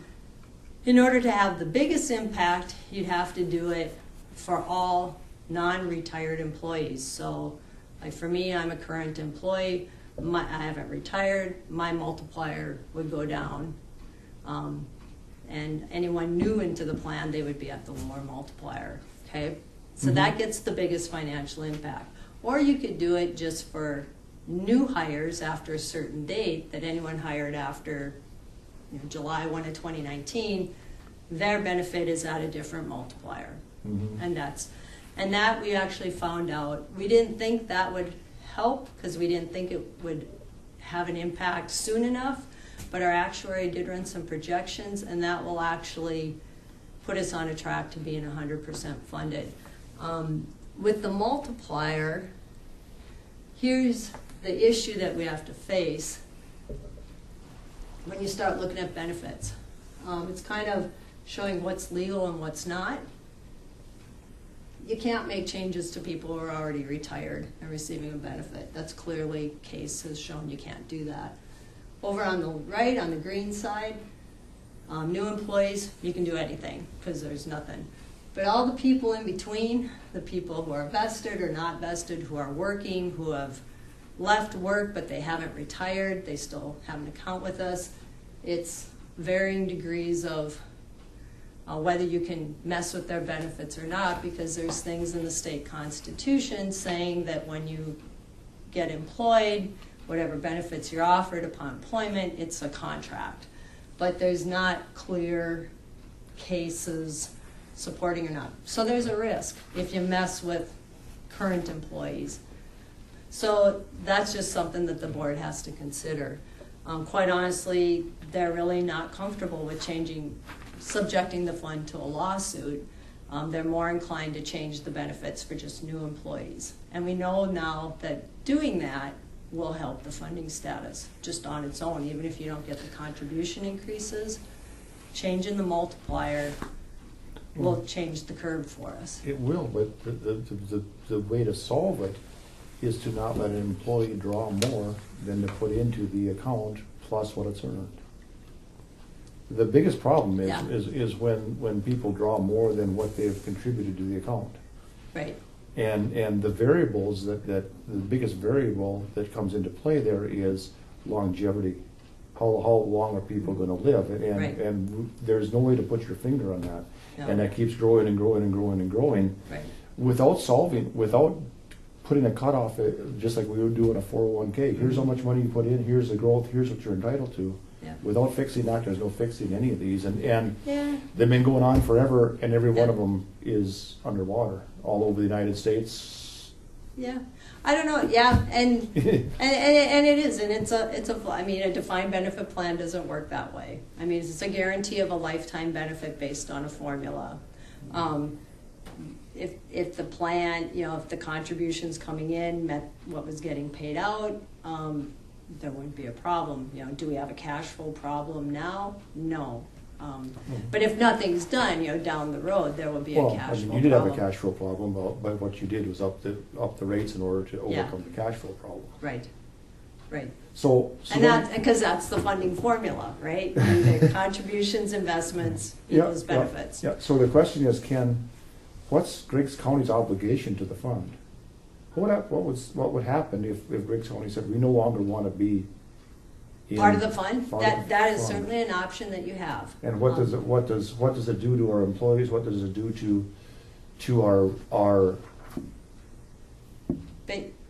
what are we obligated to going forward?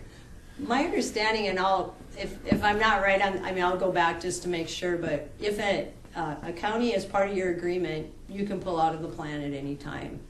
How I believe it works is that who's ever in the plan now, it's kind of like they're frozen in the plan, and they do an actuarial evaluation, say, okay, how much has been paid in for your employees, how much has been paid out for your employees, is the plan, have you paid in enough to pay the benefits for your employees? If so, then you leave and you don't pay anything. But if you haven't paid in enough for your employees, you may have to pay money into our fund so that we can pay the benefits for the employees, for their accrued benefits that they've earned until you pull out. Something to that effect. And I can provide more information on that specifically, but it is, it's part of the agreement that you signed on joining the retirement plan, but you can get out. But if the fund's at 70%, then that means no one has fully funded any of the employees' obligation, any of the employees' retirement. Well, certain counties might. And so, it's kind of on the funded. experience of your group. If you had employees who terminated and retired and died, but or then you didn't pay out any benefit compared to what was paid in for that employee. Or it could be if you have employees who terminate employment and they don't draw retirement, they just take a lump sum. One of the options is just to take their cash. Well, when they take their cash, the employer part is still in the fund.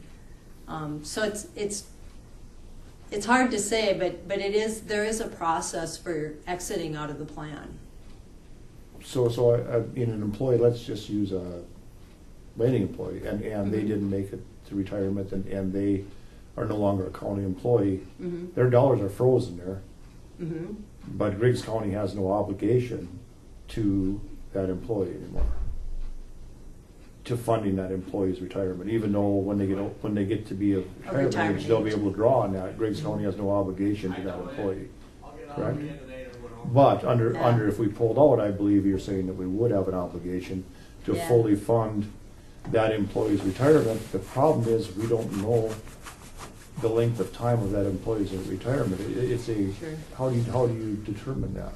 I'm gonna have to get, I will have to get back to you on that, because I don't have first-hand experience with that. See, But yeah, I'd be happy to how get do you back to determine, you. how do you determine Yep. what the buyout is or what our obligation is?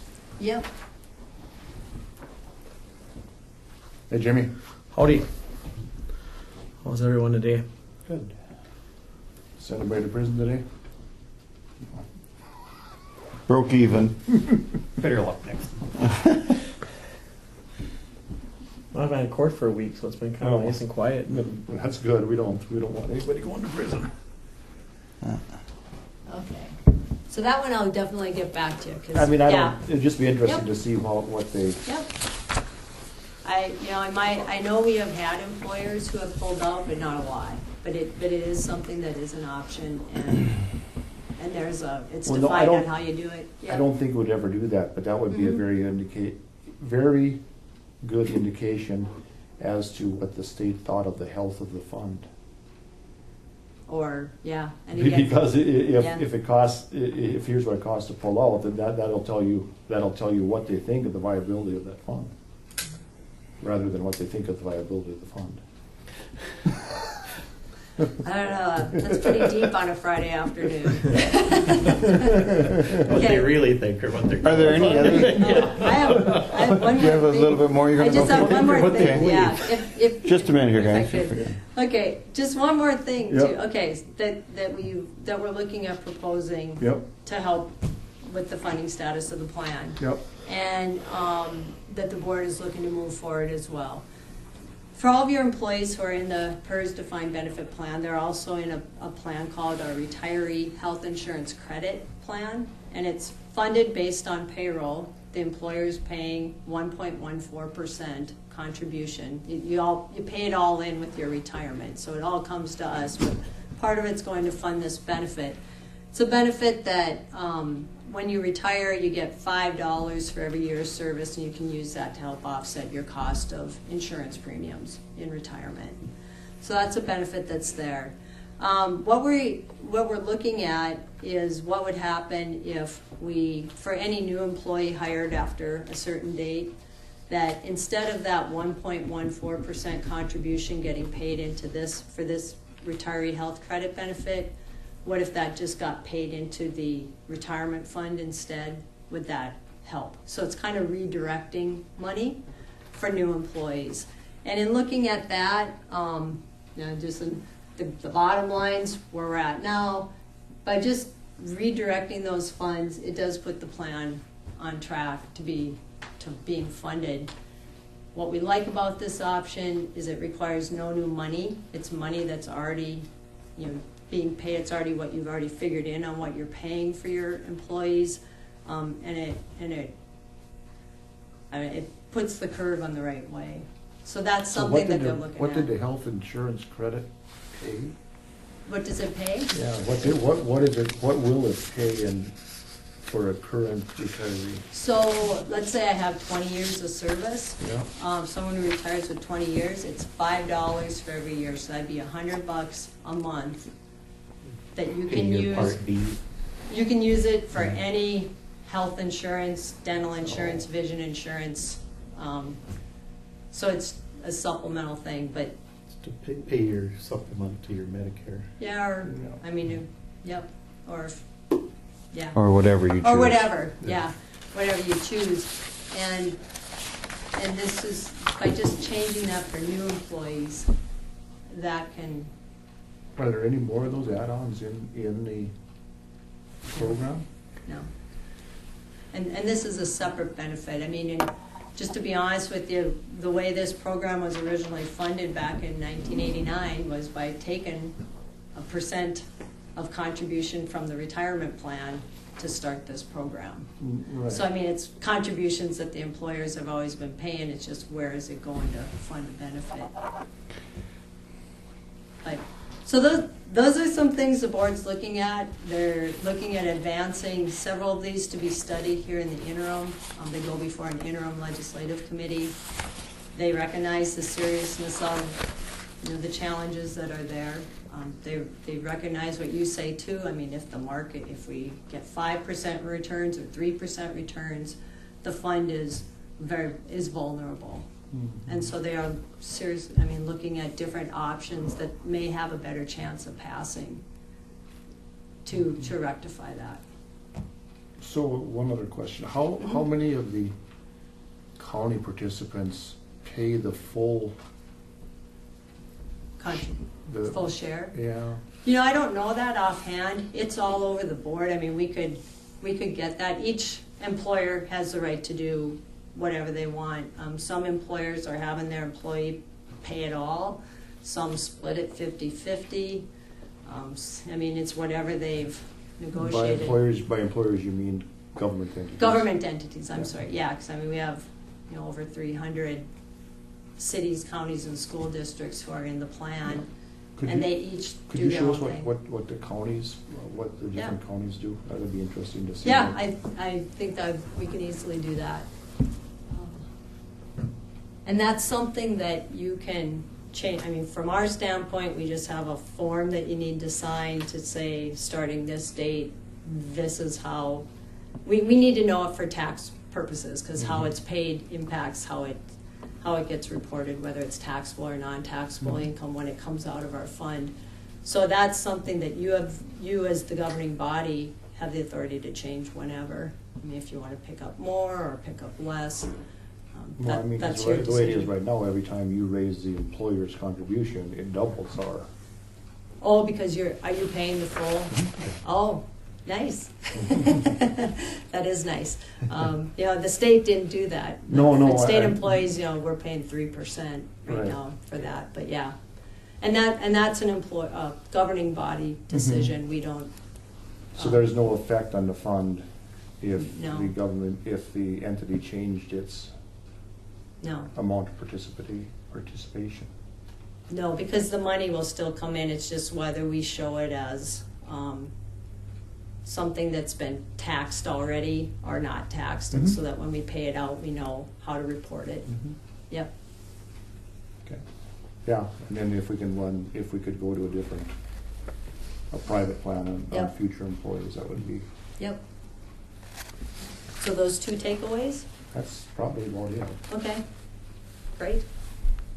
And if and when it ever got to a point where it wasn't, we're paying a huge part of our budget into retirement, and at a certain point, Yeah. it's going to become, something's got to be done. Not now. Right. I don't think it's pull out of the plan, but I think it's for future employees. I think it's probably change it around some. Right. I do know, the only thing I can think of, and I can get you information on that, if you change how you're picking up your employees' contribution, I think there's something in the federal that's got to be consistent. You know, you can't say, well, this person I'm going to pay it all, but this person I'm not. So there's a little bit of. It would be the same dollar value, Sure. but you don't have the same commitment into a 401k. We wouldn't have the same long-term commitment. Once the employee's gone, the commitment's gone. Oh, sure.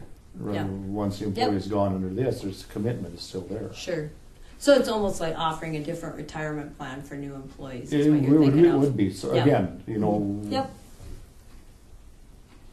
Okay. Anything else? Is that it? No, good. Unless Troy left any questions, but I don't think. I think he's probably got a brain full of questions. Yeah, I'm sure he does. Worried about missing his plane.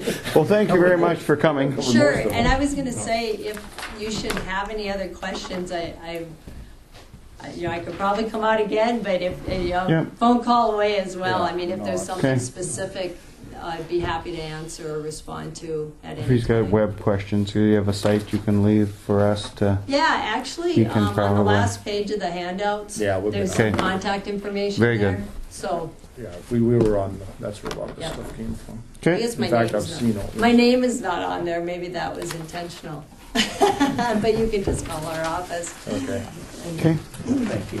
Thank you very much. Yeah, thank you for your time. Very informational, thank you. Thanks. Well, do we want to take do you want to take a little recess, or are we going to just keep pounding away here?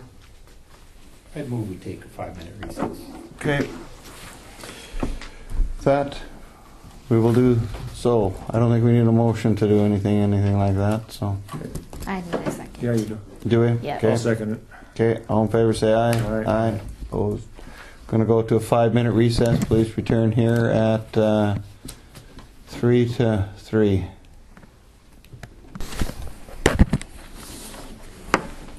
Employee manual? Is that something we have to go through, or I see it's on the list here? I think should we put that off till Troy's back here? Yeah, let's, Okay. until we out of full Okay. house. Yeah. We'll table that until later date. Abatements? In your packet, you have abatements for the properties that the city of Cooperstown took over.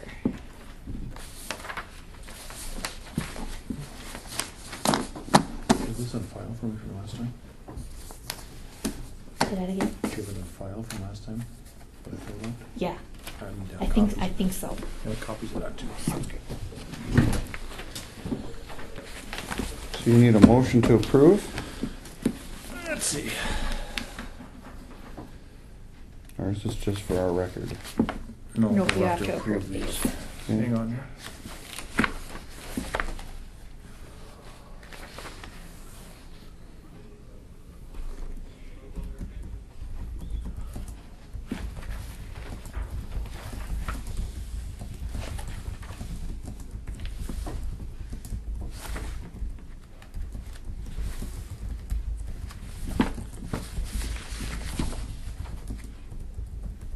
These are the properties we deeded back to the city? Right. Yeah.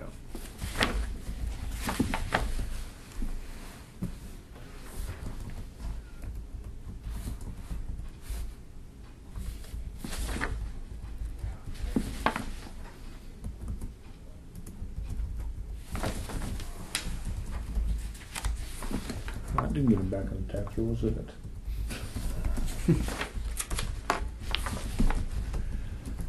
The city gets the money from the state.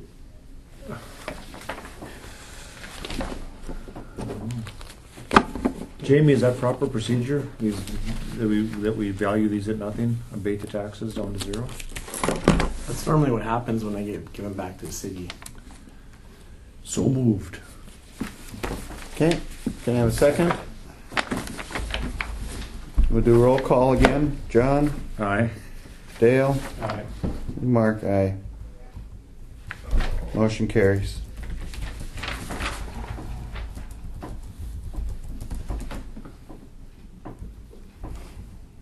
Okay, Garrison diversion letter.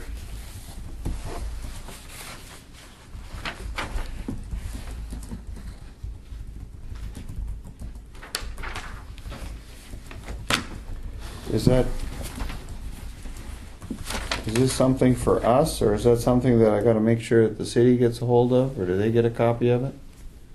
I can let the cities know if you guys would like that. Yeah, I think the city should know. Yeah.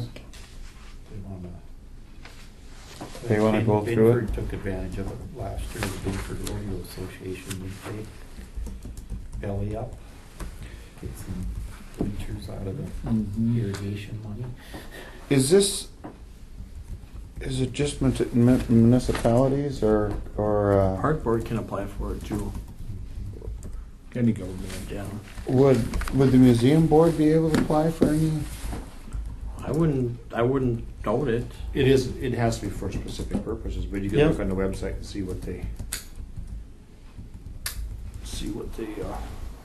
would What they allow. work. Mm-hmm. Okay, so could you see that maybe Jan Steffen gets a copy of this too then? Sure.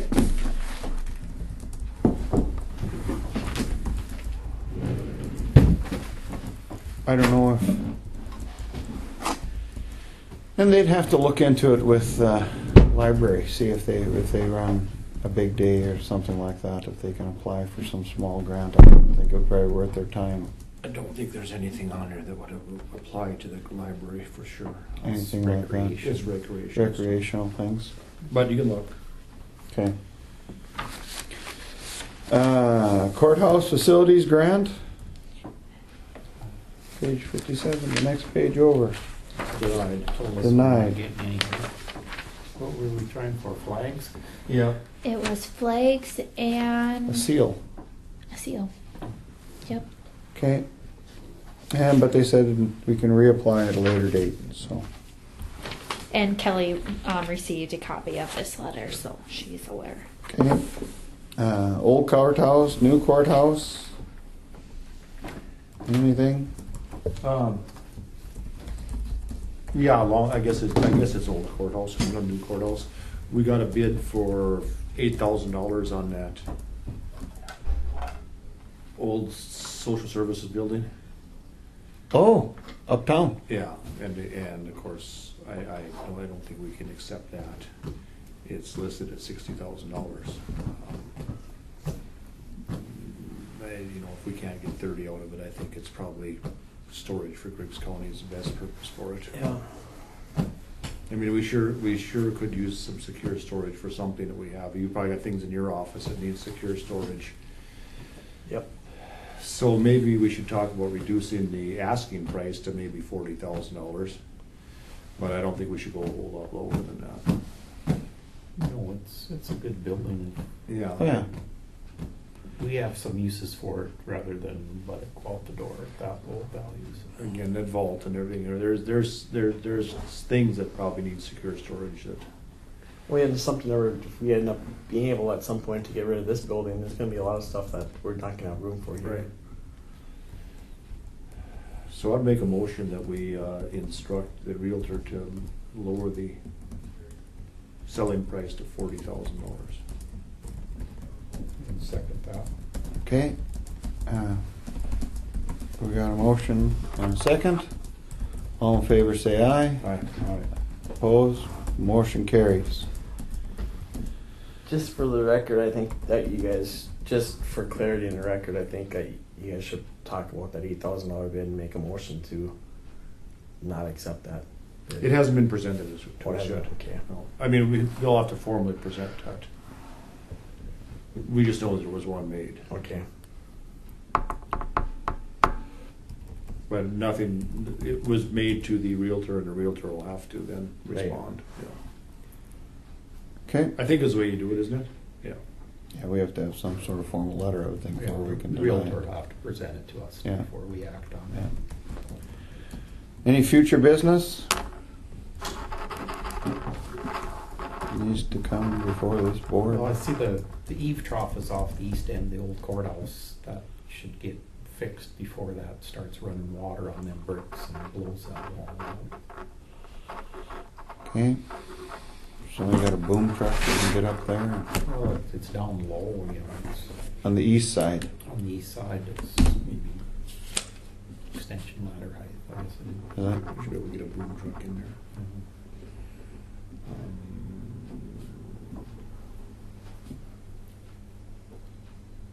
East side. Oh, there. In the northeast corner. You think an extension ladder? Should we contact Brian to see if he can do something with it, or? Yeah, probably a little bit more. Yeah, I don't know. Probably get us some contractor to do it, so it's, Yeah.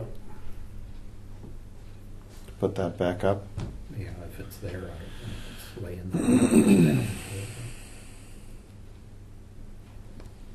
I don't know of anybody that's got a boom truck that's a contractor or something like that, but if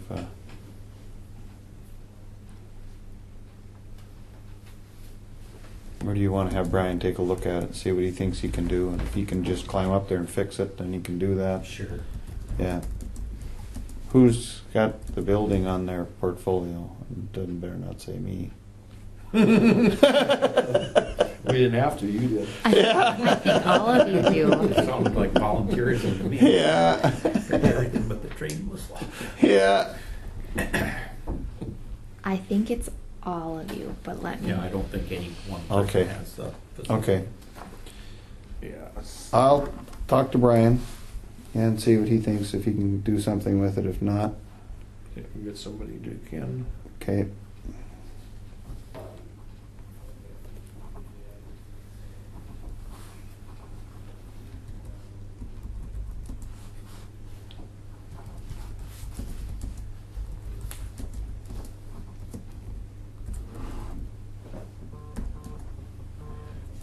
Anything else?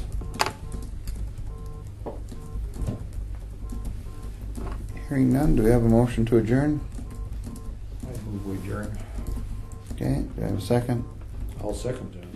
All in favor say aye. Aye. Aye, it passes. Thank you very much, gentlemen, for showing up today. You say the time. It is 3:08. 3:08. Thank you. Next meeting. Next meeting will be on the 23rd of February.